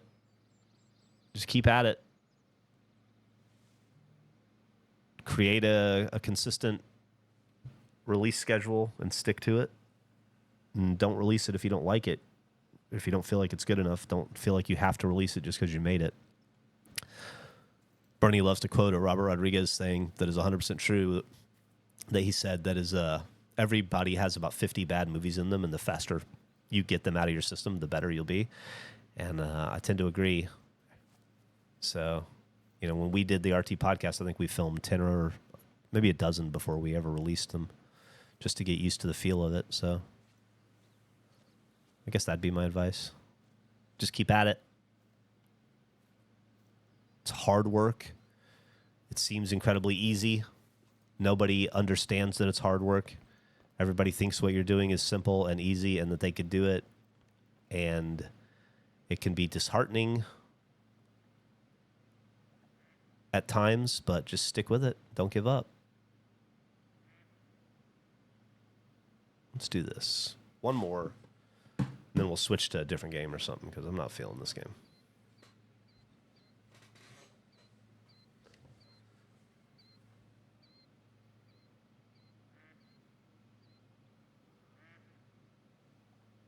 Oh, Jason was the one who. Yeah, I'm sorry. I can't. I'm trying to remember who pulled a chair out from under from who in a 20 years ago is. I'm not going to be able to do that, unfortunately. My memory doesn't work that way. I've probably witnessed 1,000 people get chairs pulled out from under them throughout the history of Rooster Teeth. You could do a documentary about it, I imagine. What was the chain of corporate ownership? Oh, I don't like overlord as a word. It was just ownership. We sold a full screen. No, it was. I could be remembering this wrong or getting it wrong, but we were purchased or acquired by Full Screen, which was a joint venture. As a part of a joint venture between the Chernin Group and AT&T. And so we were technically owned by the Chernin Group and AT&T through Full Screen. Eventually, they sold some of those properties off. The Chernin Group and AT&T decided they wanted to get out of the OTT business. And so they sold us as a bunch and a bunch of other stuff to Warner Brothers, and then we were under the Warner Brothers umbrella for a while, and then when the Warner Brothers Discovery merger happened, we bounced around a little bit, and then eventually we bounced our way to the dumpster.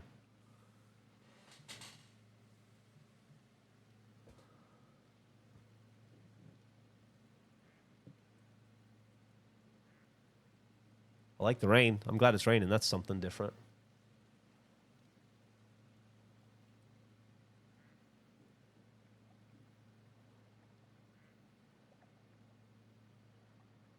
No, it's a hunting game. I'm just not using my gun. That's the way to do it, KNC. Thanks for the subs, Fuzzy Large. Thank you so much.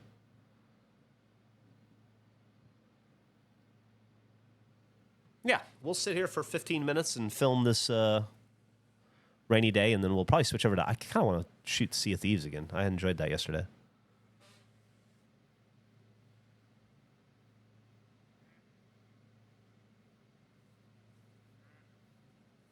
I should probably get out of here at some point, but if I stop... as soon as I stop here, I need to edit today's So All Right that I recorded, and I'm not in a hurry to edit. It's like maybe one of my least favorite things to do. That I don't hate to do. I just want to do it the least out of all the things I do. I'd just be doing the same thing in Sea of Thieves, just recording backgrounds for regulation. No, I'm never in a hurry to edit.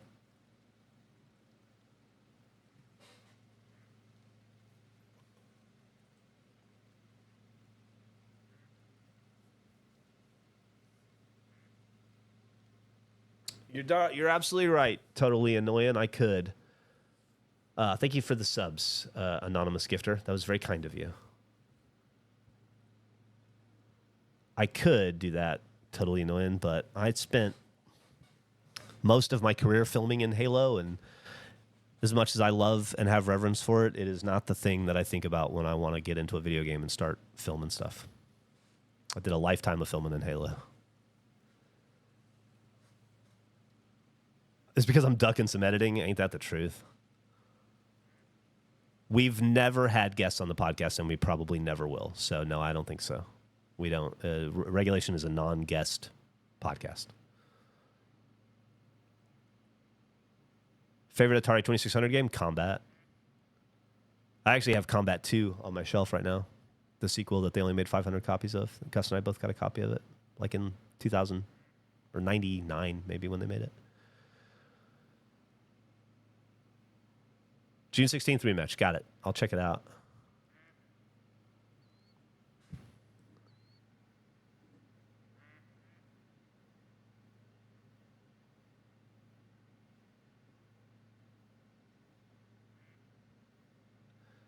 Sarah and Callie said, sorry if it's already been asked, but if someone were to roll that Flawless Destiny raid thingy from a couple of weeks ago, would that be an only you guys thing, or would that be trying from the community? I guess I'm trying to understand what you're asking. Are you talking about the wheel that you have to spin to do the shitty video game thing? Like we have to do Mile High Club in Call of Duty, I think? Yeah, that would just be us. It would just be us. Like super hard things to do in video games, which I'm not jazzed about doing, by the way. But the rest of the guys are, so I'm in it to support them. What are the odds I'll go outside to get some background? 0. Way harder to film real life than it is to film in a video game, and needlessly complicated, and wouldn't add to the background of the video in any way. A lot of video games have great backgrounds. Very few video games allow me to film in them. That's the problem. Otherwise, I would never leave Red Dead Redemption. I'd just be in Red Dead 2 forever, but can't film for shit in that game.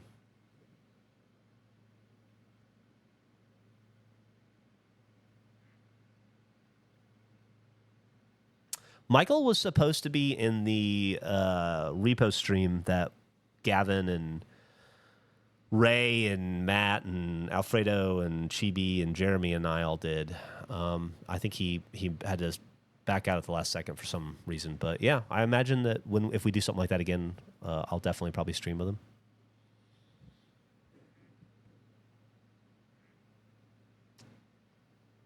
Man, Adventure was not a fun game to play, though. Am I still planning on going to Vegas for the minor league thing? Absolutely. June 15th, I believe.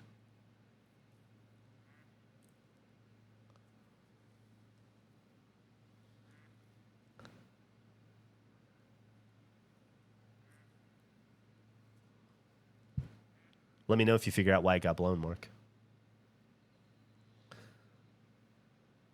Do I listen at a faster playback? No. I just hunker down and do it properly.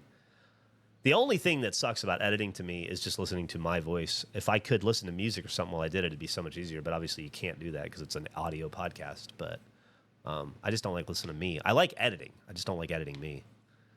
But I'm the only person on earth who can do it because I'm the only person that knows what takes are good and like what I was, you know what I mean? Like it's just my voice. So I just have to suck it up and listen to me for an hour.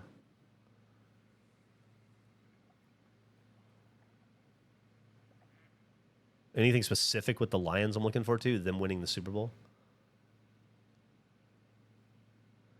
Inactive cinematic camera weirdness is the worst. HUD, not being able to fully remove a HUD happens a lot. Idle animation is a big deal. Timeout for an activity. We're about to deal with that when we switch over to Sea of Thieves. The timeout on Sea of Thieves used to be 30 minutes, which was perfect. But yesterday it was 10 when I did it, so I imagine it's probably 10 now, which is not ideal, but it's still doable. I have not seen Rick and Morty in a little bit. Millie and I watched that together, and she's been busy doing fun stuff all summer, hanging out with her friends her age, not watching Rick and Morty with me. Betting a rodent, shoot a wire. They'll do that. Little Eric's out there.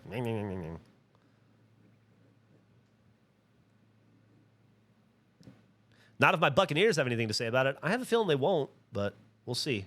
I do like the Buccaneers.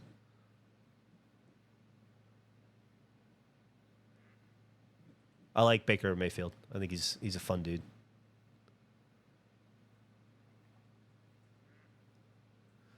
Lions, it would have been, I think the Lions, they were just decimated by injury. Just decimated by injury by the end of the season. I think things could have been very different if they'd been fully healthy or closer to it.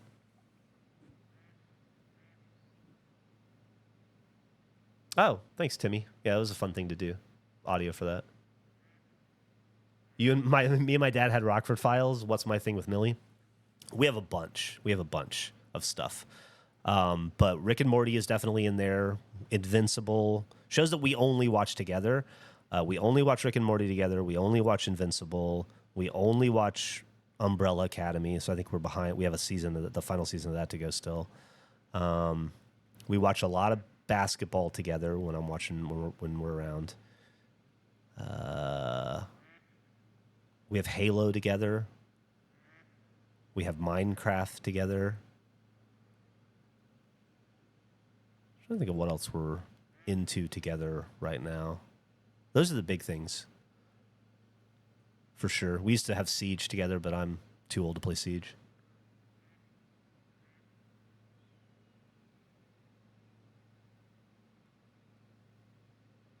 Cruel Fate by the Football Lords. Yeah. Celtics are dealing with something similar right now by the Basketball Lords. Rewatching Lost. That's cool. I bet that's fun. Millie and I we went through one of the last shows we went through together religiously and finished, which was not a good show at all, but we just got sucked into it. And there's something fun about watching bad TV with somebody you really like, you know? And so we went through all of Manifest together, and that was a real dog shit show, but we had a lot of fun watching it together.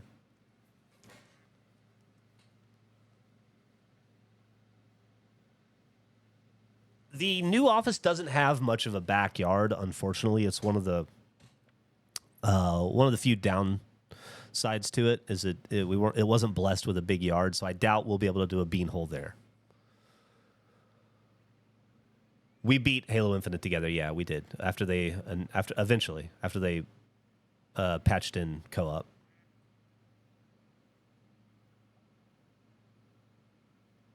Yeah, that's cool.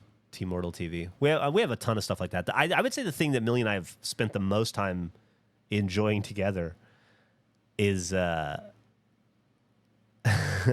oddly enough, it might be Friday the 13th movies. We watched all the Friday the 13th movies together, and that became like a big thing with us, and it was really, really, really fun. There's so many of them. We were going to do it with Halloween next, but we just never got around to it before she went off to college.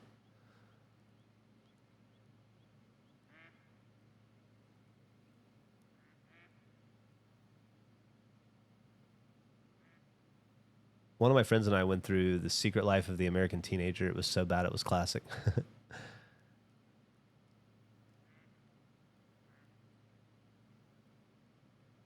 Oh, it's very kind of you to say, KNC. I hope you have a good day. I hope you carry that energy forward into your life.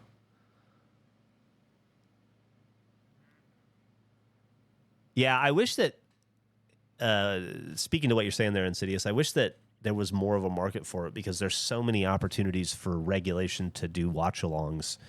We talk about old media so much, and we want to highlight it and enjoy it together. We even have that show, Wheel of Decades, that we've started, but we now have to complete, and the completion of it was to watch 6 episodes of the 2018 version of Charmed, and we have to do that. We have to do that soon, and we haven't quite landed on how we're going to do it.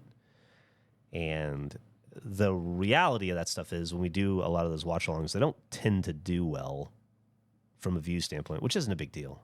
It isn't a big deal in terms of views. But we just want to make sure that when we make content, it's content that most of the audience is going to watch, or that enough of the audience is going to watch to justify it, you know? And then we're not just, I mean, obviously we're making it for us too, but, you know, we don't want to make something that nobody enjoys. And so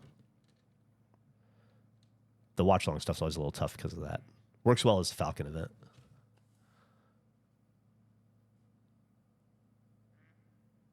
We've done some Hitman escalations already, and I think that there's plans to do more. If you check the gameplay channel, Regulation gameplay channel, I think that there's at least 1, maybe 2 videos of that on there.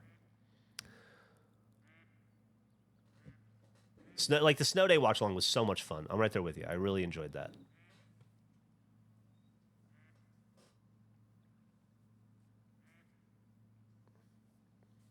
Oh, that's cool. Eternally Blue. That's neat.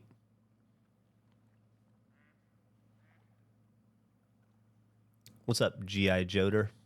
That's a great name. We'll do about another 1 minute here on this serene spot, and then I think we'll do Sea of Thieves, just to mix it up, and then I'll fucking go edit.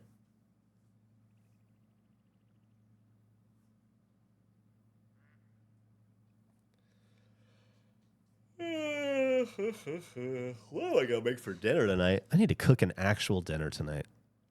I should go see what. You know what? Yeah, here we go. Instead of editing, next, Because I'm my own boss.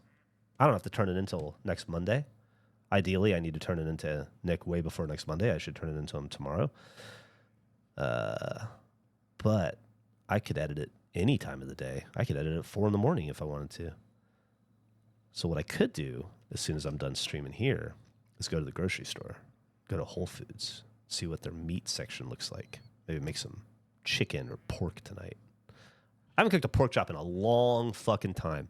Maybe that's it. Maybe tonight is pork chop night. Ooh, teriyaki chicken sounds good too.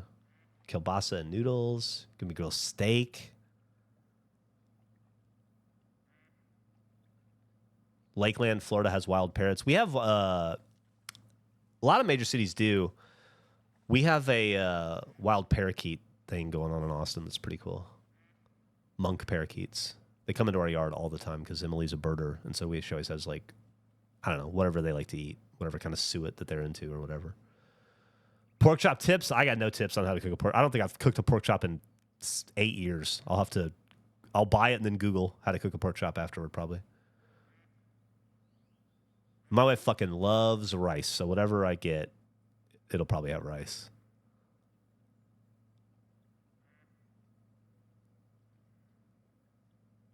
I recently quit my Subway job. Man, there is I assume you mean Subway, the restaurant, not working in a Subway underground, but that would be cool too. But all I want to eat for dinner now is Subway. There's a dude I follow on TikTok, KNC, who maybe you've seen his TikToks. He's just like a kid, a young adult. He bought a Subway franchise, and then every week he does a recap of how the business did, how much money it made or didn't make, what the issues were owning a franchise, the things that he had to overcome, and just watching his journey as he builds up his Subway franchise location, and it's really fun to watch, really interesting to see. I don't have a big green egg anymore. I lost it along the way. I think I lost it in a divorce, maybe. But I loved mine when I had it. Absolutely loved it. Now I have a PK grill. Yeah, PK, which I like quite a bit. It was Emily, for a while, she used to do Aaron Franklin, the guy who does Franklin Barbecue in Austin. She used to do his hair before the pandemic, and she asked him one time what grill he recommends, and he was like, I tell everybody to get the PK. That's the grill. So I bought one of those, and it's really good. Risotto's too much work. I don't want to make risotto. I don't want to stir for 30 minutes.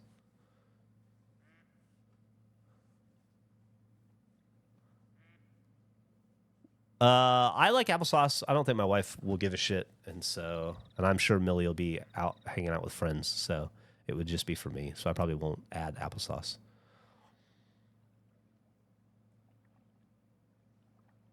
It's a ceramic grill, and it's perfectly cylindrical, so it just allows you to dial in a temperature and maintain that temperature and cook evenly for an incredibly long amount of time. It's a great grill for smoking brisket or any kind of meat you want to smoke. A green egg is fucking awesome for it. But they're very expensive. I'll probably never buy another one just because I don't want to spend the money on one.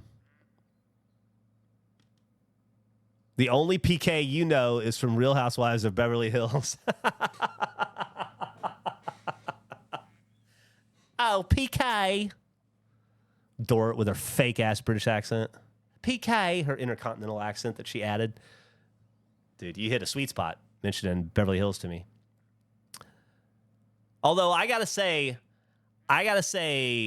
Copy Connor, Beverly Hills may have lost me a little bit this season. I didn't even finish the reunion. They need to do something to breathe some life into that show. Now that Dorrit and PK are done, I don't know. And Garcelle left, and Garcelle was probably my favorite. And then Sutton didn't really defend her, which kind of bugged me in the reunion there. I think that's why I turned it. I don't know. Yeah, I don't know. I'm more of a Real Housewives of Salt Lake City guy these days, but I do love Beverly Hills. I just would love to see some new life breathed into it, which is a hard thing to do, right? Like, look at what Real Housewives of New York tried and then ultimately failed at. And so you don't want to recreate that. But, man, I just don't give a shit about Kyle Richards anymore. And there's nothing interesting happening in Erica Jane's life. I heard she might go down to friend of, potentially. You know, I don't know. There's just not a lot going on there.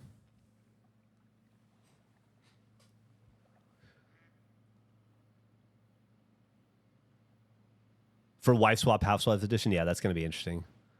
Dude, KNC, my wife and I just binged both seasons of Secret Lives of the Mormon Wives, and I was going to talk about it in Soul Right today, and I didn't. I got opinions on that show. And we started it on Friday, and we finished season 2 last night. So I've seen 18 episodes of that show in the last, 6 days. And I fucking love that show. Utah cranking out the good content, the good reality content. Between that and Real Housewives of Salt Lake City, man, they are propping up the trashy reality TV industry right now.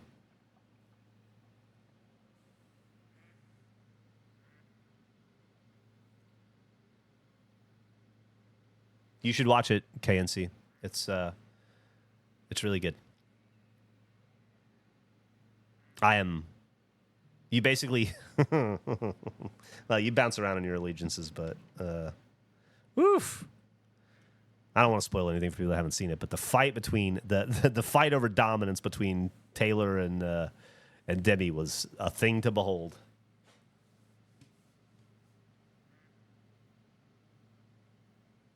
Well, I would say that reality TV is barely accurate to any life that it's attempting to shine a light on. It's just TV.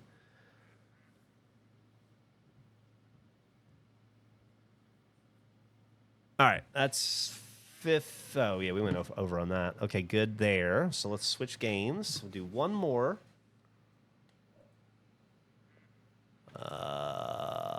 Yeah.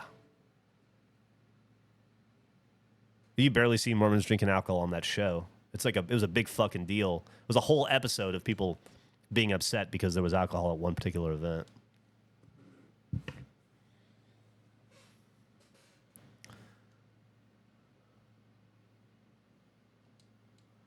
But it's just, it's sensational. That's the point of it. And once you hit season 2 of a reality show, then and they've had season 1 under their belt, then it diverges pretty far from reality. Season 2 is when things tend to go in a direction, and that direction tends to be by putting actual reality pretty far in the rearview mirror. You should watch it. It's good. It's all about the Mormon scene in Provost. Provo? I don't know. Provo? I don't know. I don't give a shit about Utah. No. I didn't mean to do that. God damn it. Provo. Thank you.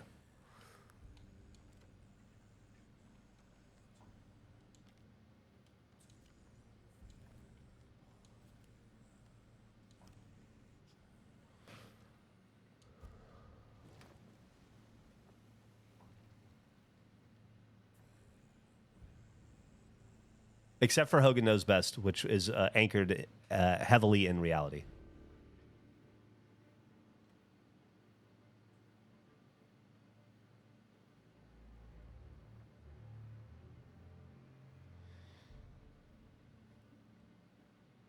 I actually kind of like Secret Lives of Mormon Wives because it's so much fucking tamer than Salt Lake City.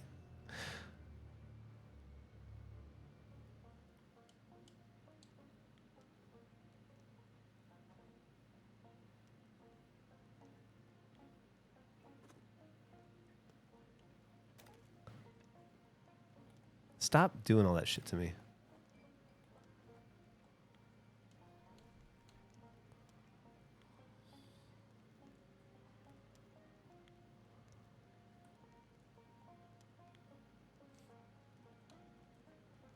Okay.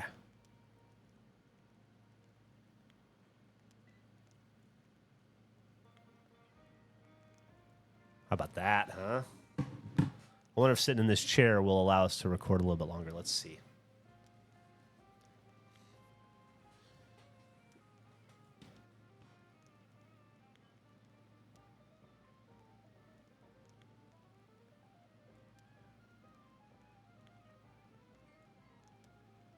All right, we've been going for 20 seconds now. So let's see if we can. Let's see if we get kicked to 10 minutes.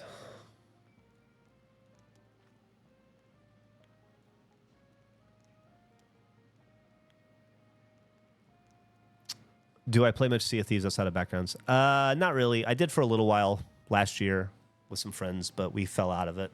I would like to play it for content. We did a video last year for content, but it never came out. I think that there was just some problems with it, and it wouldn't have been great. It wouldn't have been a great video. And by the time, so much time had passed, I think we just decided to scrap it. But I would like to get back to it and do it again.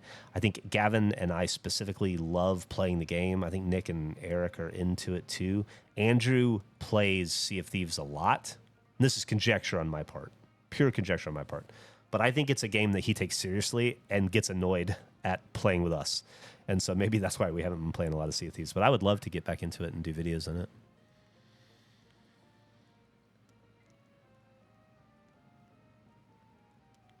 Yeah, I played New Trucks on stream last week, I think. I'll probably play it again. I've only played it twice. I've been obsessed with Dredge. I needed to finish Dredge. I finished that at the beginning of the stream. Got the final 3 achievements I needed, and now I'm ready to move on. So I'll probably... Oh, gosh, I don't know. I'll probably switch over to Oblivion, really. Oblivion or Doom. But I'll definitely play some Roadcraft in there.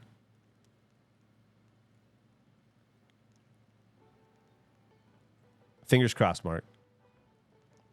Thanks for the sub, Crispy Popcorn.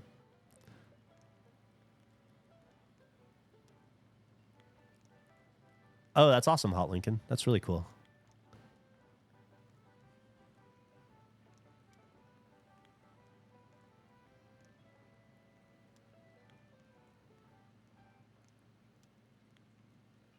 It's hard to find a 15 amp fuse in Polk County. At least that's what I've been told.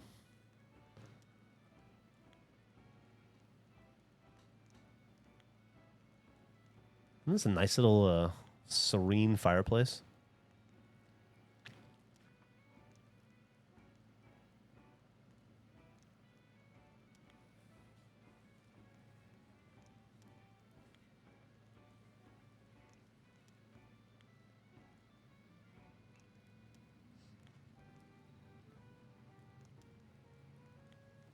Oh, I didn't notice Copy Connor said he's run into Andrew during Sea of Thieves. That's cool. I think he plays it quite a bit.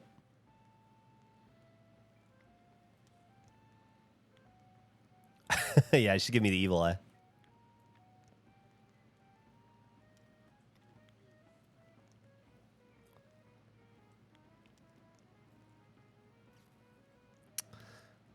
Got about 12 more minutes and then Pork Chop City, I guess. This fucking guy.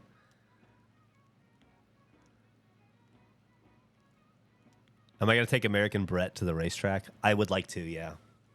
The next, unfortunately, we're not going to be able to go to the next race. The next race is June 7th at Cotton Bowl Speedway. This is dirt track races. And I really wanted to go, but we have a friend from out of town who's having a birthday event, and we're going to go to that instead. And so we're not going to be able to go to that race. So it might be... excuse me, might be later in the summer before we can take American Brett to it, but I would definitely like to. Might be July.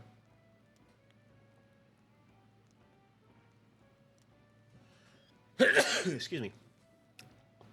Baked Tato wants to ask if I remember the video game Brink on the Xbox 360. I do.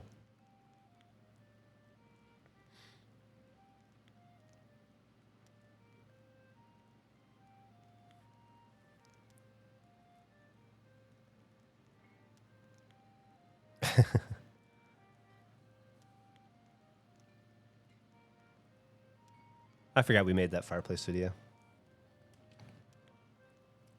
It's like 8 hours long or something. That was ridiculous. We've done some dumb stuff. I'm sure we'll get a couple of Switch 2s for The Office at some point, but we haven't investigated that yet. Not in a hurry. What's even coming out at launch? I'm completely out of the loop on it. Why did I just stand up?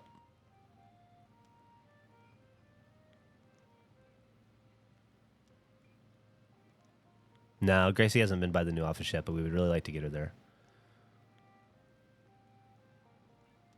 No, the Celtics are not going to try bringing back the entire roster this offseason. They're going to be very active in trade, I think. Donkey Kong and Mario Kart World. We'll get around to it eventually.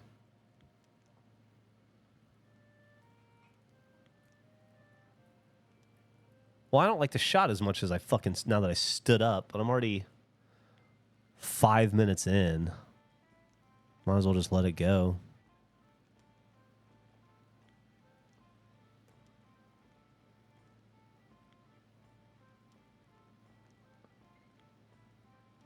Porzingis made 30 mil last season. Yeah, that's nothing, man.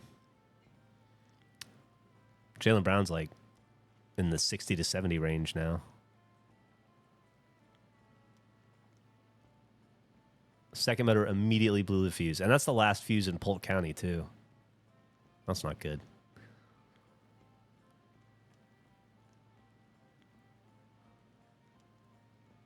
I've never played Outlast.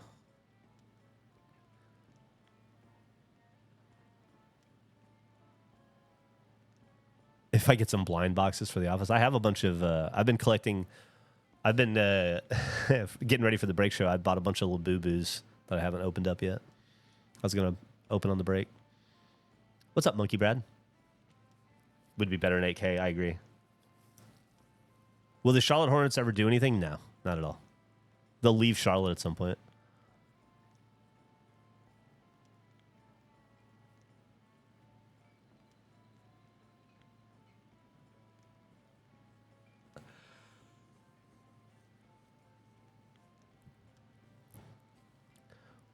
Would I happen to have any photos from my time touring with Catch-22 that you'd be willing to share?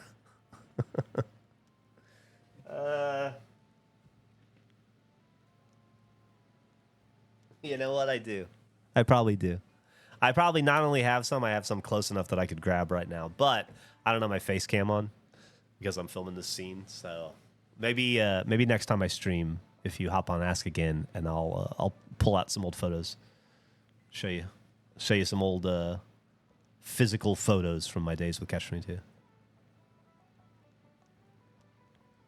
Brad Stevens really went from amazing college coach at Butler to amazing coach for Boston to the best GM in the league. That is correct.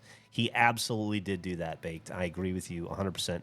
The guy is a fucking Boston treasure. I hope we never let him go. I'm so happy. I hated to see him leave as a coach, but it was clear it needed to happen. And I'm so happy we kept him in the front office, and he has done amazing things. He has been the shoes that man had to fill, the Danny Ainge-sized shoes he had to fill, and I think he has instantly been an upgrade, and that's no slight to Danny. Day's going great, Chief. Thanks for asking. Hope yours is too.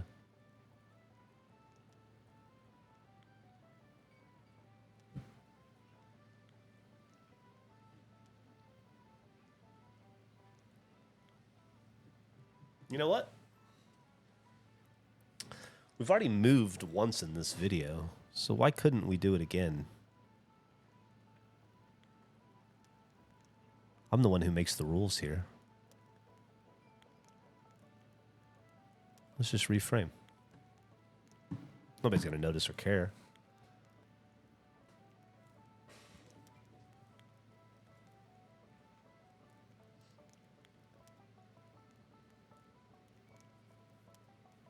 Will Emily come back for the break show? I hope so. I assume so. Kind of just depends on like when it's recorded and stuff, you know. Which I guess is up to me. So yeah, as long as she wants to, you know. I have a feeling that I could lure her there with Labubu's pretty fucking easily.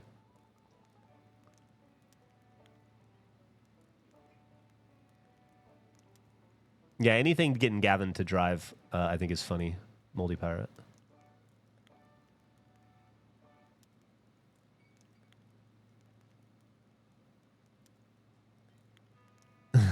You're, every every every woman I know in Austin in our social circle right now is obsessed with Labubus.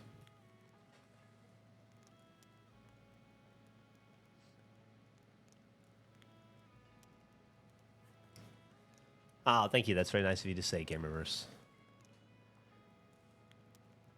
Any plans to visit Bernie in Scotland? No, no plans to go overseas at all right now.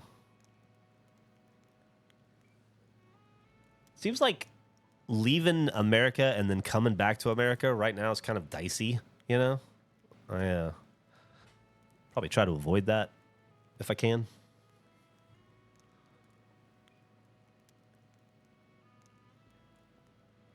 Yeah, Labubus are fucking insane to get your dice. The way it tends to work is Emily and Meg and Vanessa watch these, I don't know, Instagram feeds that'll like let you know when a drop's about to happen the night before, and then they get up at like 7 in the morning on a Saturday with lawn chairs and shit, and we drive down to some banh mi shop in North Austin and then just get in a line and tailgate the place for like 2 hours and then go through this crazy unorganized mass of people to buy like 2 fucking Labubus and then do it again the next weekend. I think they've done it like 3 weekends in a row. Whose birthday are we all celebrating next? That's a good question.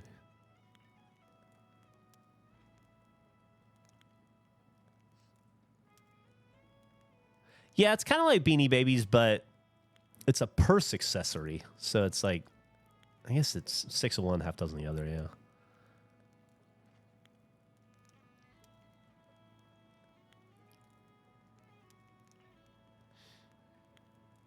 Yeah, it's become a whole thing. They do have a funny name, and they have a little song, and they dance, and there's a theme park in China you can go to called Popland, and Emily just watches TikToks of the people running around in the suits at Popland being mischievous. She fucking loves it.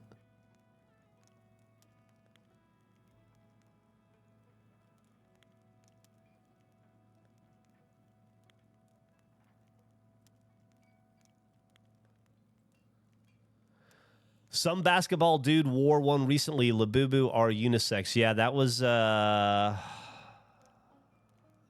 Brooks, I want to say, wore it. Was it Dylan Brooks? Somebody. It was in the playoffs.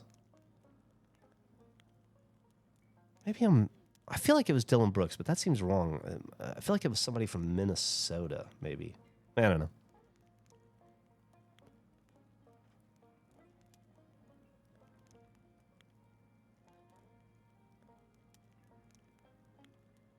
How many TikToks, Instas does Emily send me a day? Well, I'm not on Instagram really, so they pile up, and then like once every 6 months she'll make me go through them. But TikToks, the last thing we do before we go to sleep every night is we look at each other's TikToks that we sent. So she'll send me a handful, and then I send her way more because I have a lot more idle time throughout my day to browse TikTok than she does. You know, she's cutting hair from 9 a.m. to 8 p.m. every single day, typically without breaks. So she doesn't get a lot of opportunity to browse TikTok. It was Dylan Brooks. Okay, cool. Oh, that's nice of you to say, Big Joe. Thank you. Enrichment time, that's sweet.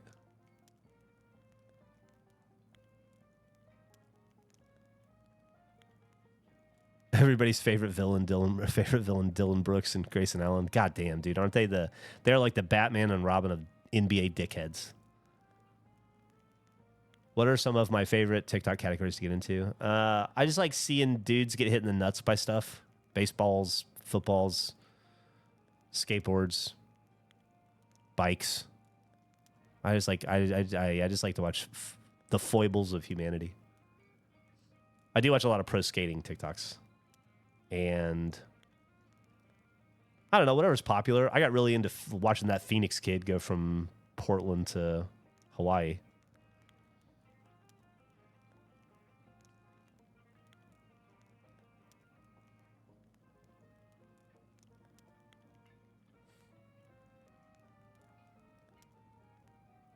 Is man getting hit by football the greatest film ever made? Yeah, kind of like that. Thoughts on Bama this year? I think we'll, I think there's some dark to medium days ahead of us, and we're entering into them. It's going to take us a while to find our footing in a post-Saban world. I hope so. I hope we do more blueprints. Julie depends on Nick and Eric. What is there to do in Austin when you visit? Eat and drink. Float the river. Shop. Ride bikes. I don't know. Same as any other city. Do I follow Jason Ellis at all? Not really, no. I'm familiar with him. I know he does a show on Sirius. I've heard it a few times. He, he's been on Howard Stern a bunch, so I know him through that. But I wouldn't say I follow him, no. He got really into MMA, and I don't know. Those guys are a little too hardcore for me.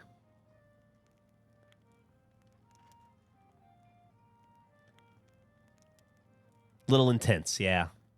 I don't want to say bro-y necessarily, but yeah, a little intense. Bro-y, I guess, kind of fits. But yeah, it's a little too aggressive of a lifestyle for me.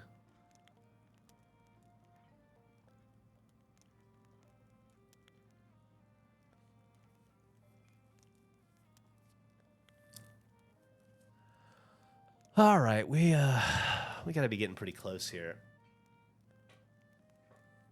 That Nick Saban thing was very funny with Shane Gillis. And I thought Shane Gillis handled it very well. Calling him Alabama Saban was one of the fucking... Or Alabama Jones was one of the funniest things ever. And I love Nick Saban. Obviously, how could I not, for everything he's done for Alabama football. But he's clearly... and he's clearly got a sense of humor because of some of his TV commercials. But maybe not an on-the-fly sense of humor.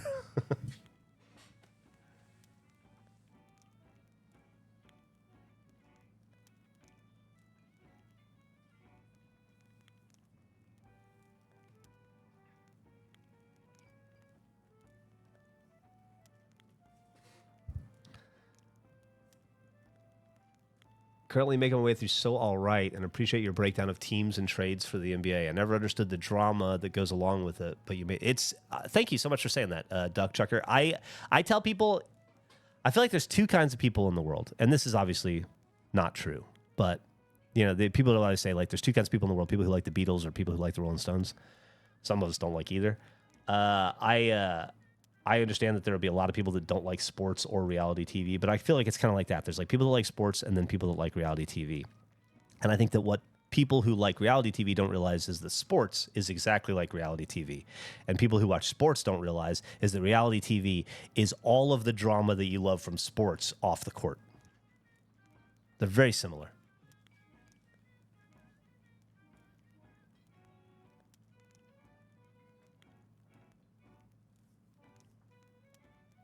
Any music artists I'm into right now? Let's see.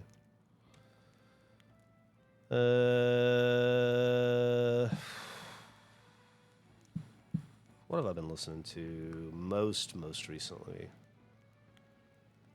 Fievel is Gloak, the first Avail album, Pearl and the Oysters, Ginseng, T Grizzly, Zoinks, Metallica, Stiff Little Fingers, Los Psychos. It's a 1960s garage rock band from somewhere in Central America. Oh, yeah, I've been listening to a lot of old Sick of It All and old Agnostic Front lately. Yeah, that's about it. Thanks for the sub, Sneaky Devil.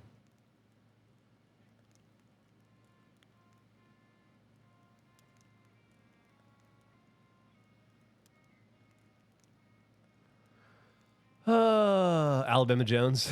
Yeah, you can call me that if you want. But I have so many nicknames now. Baby Pepsi is the 2025 nickname.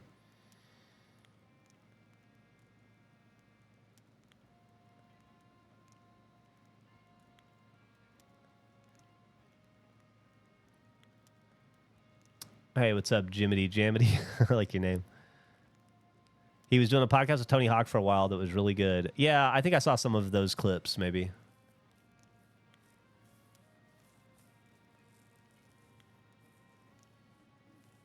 The Stormtroopers of Death tribute band with Jamie Josta at Milwaukee Metal Fest. Jesus Christ. Jamie Josta, that's a name I haven't heard in a while.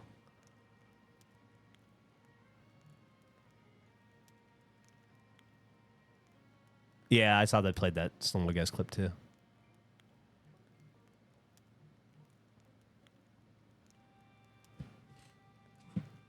Man, I didn't look at my phone for a while, and I have too many texts.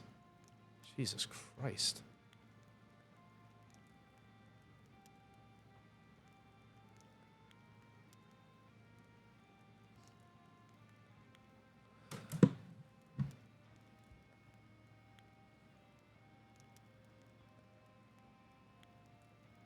Did you say Los Psychos?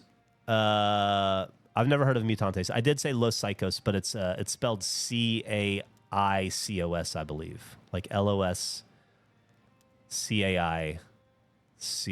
I think is how it's spelled.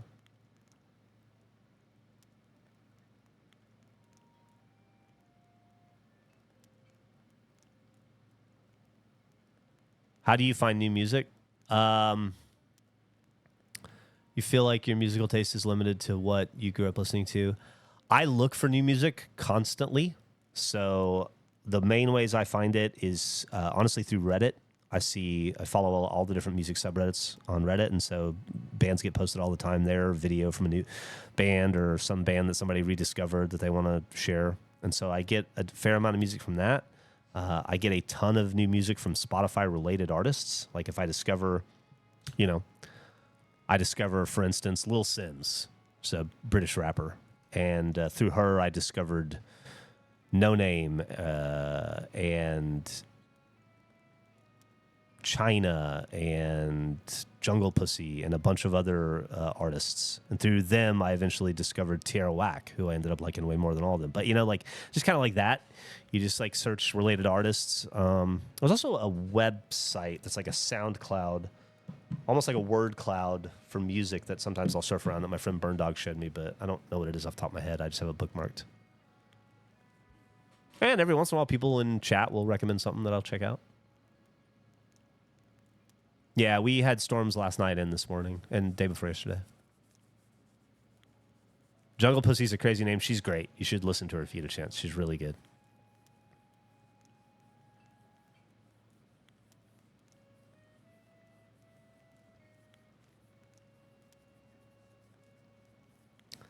The cool thing about music is that I like a lot of it, and so most of what I find I like, so it's like, I don't know. I feel like the older I get, the more my musical tastes have kind of open up, and so or easier it is for me to find a connection to something. So I don't ever have too much trouble finding new music.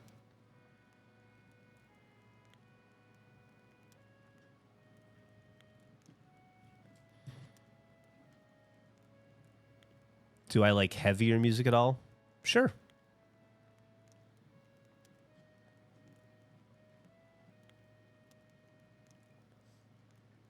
Guess it depends on what kind of heavier you're talking about. If you mean like doom metal or war metal or black metal, I like some of that stuff.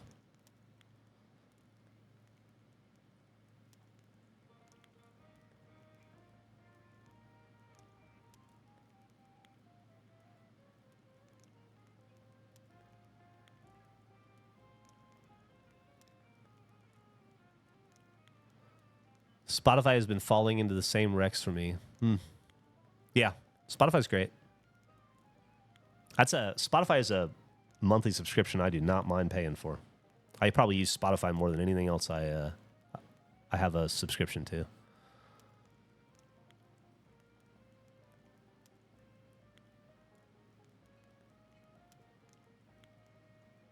Wow, this thing's really letting me go. This is cool.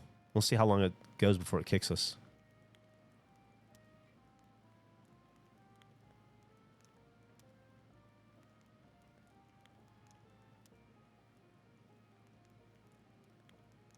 I'll do that, multi-pirate.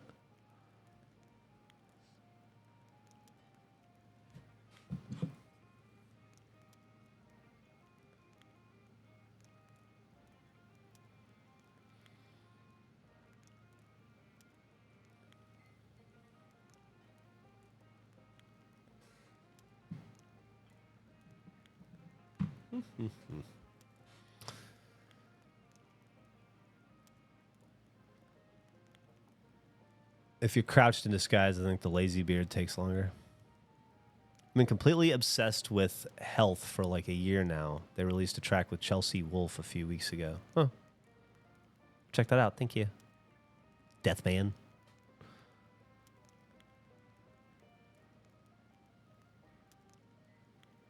I've been listening to a band called Funeral Horse lately. They're pretty good.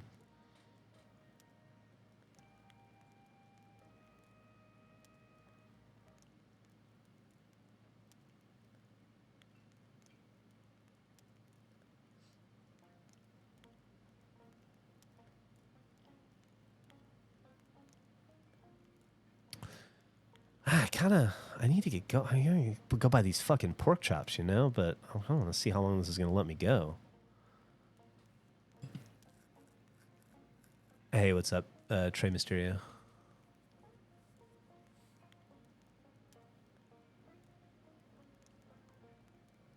Have I heard about the Ernest Hemingway look-alike contest? Yeah, I watched it on the webcam last year, I think. Indian metal music. That sounds cool. Bloody Wood. I might check that out. I like other countries' music a lot, in general. I think if there's anything else heavy that I've been into. Not really. Blood Incantation. I like them.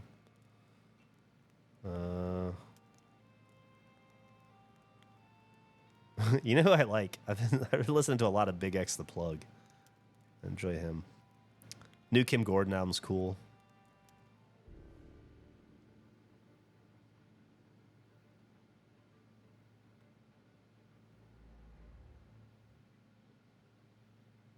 Native Nod. That's a good band I've been listening to a lot.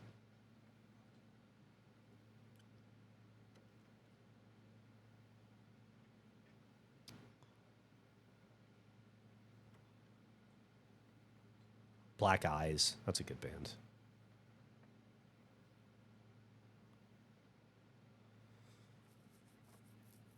Yeah.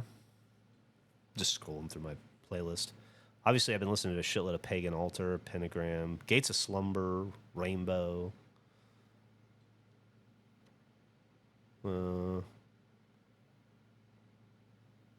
Universal Order of Armageddon. They're pretty good. Indian Summer. I like them. Necra. That's a good band.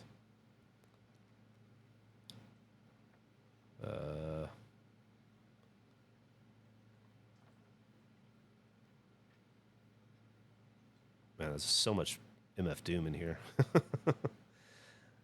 So much. Oh, Lost Sounds. That's a great fucking band. I really like. It's not very heavy, but I really like them.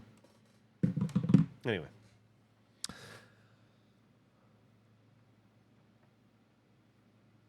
All right. Well, we've been kicked. I guess that's our answer. About 28 minutes. Yeah, I've actually seen the Meatmen play. I saw them play in 1995, maybe. All right, well, I guess that's gonna fucking do it for me. Thanks for hanging out with me today for the last 2.5 hours or so while I film backgrounds and while I 100% in dredge. I feel very accomplished for doing that. I will. You know what? I might be on tomorrow. Never say never. We're not recording a podcast tomorrow, so maybe I'll be on. We'll see. Everybody have a great night, and I hope your pork chops are delicious.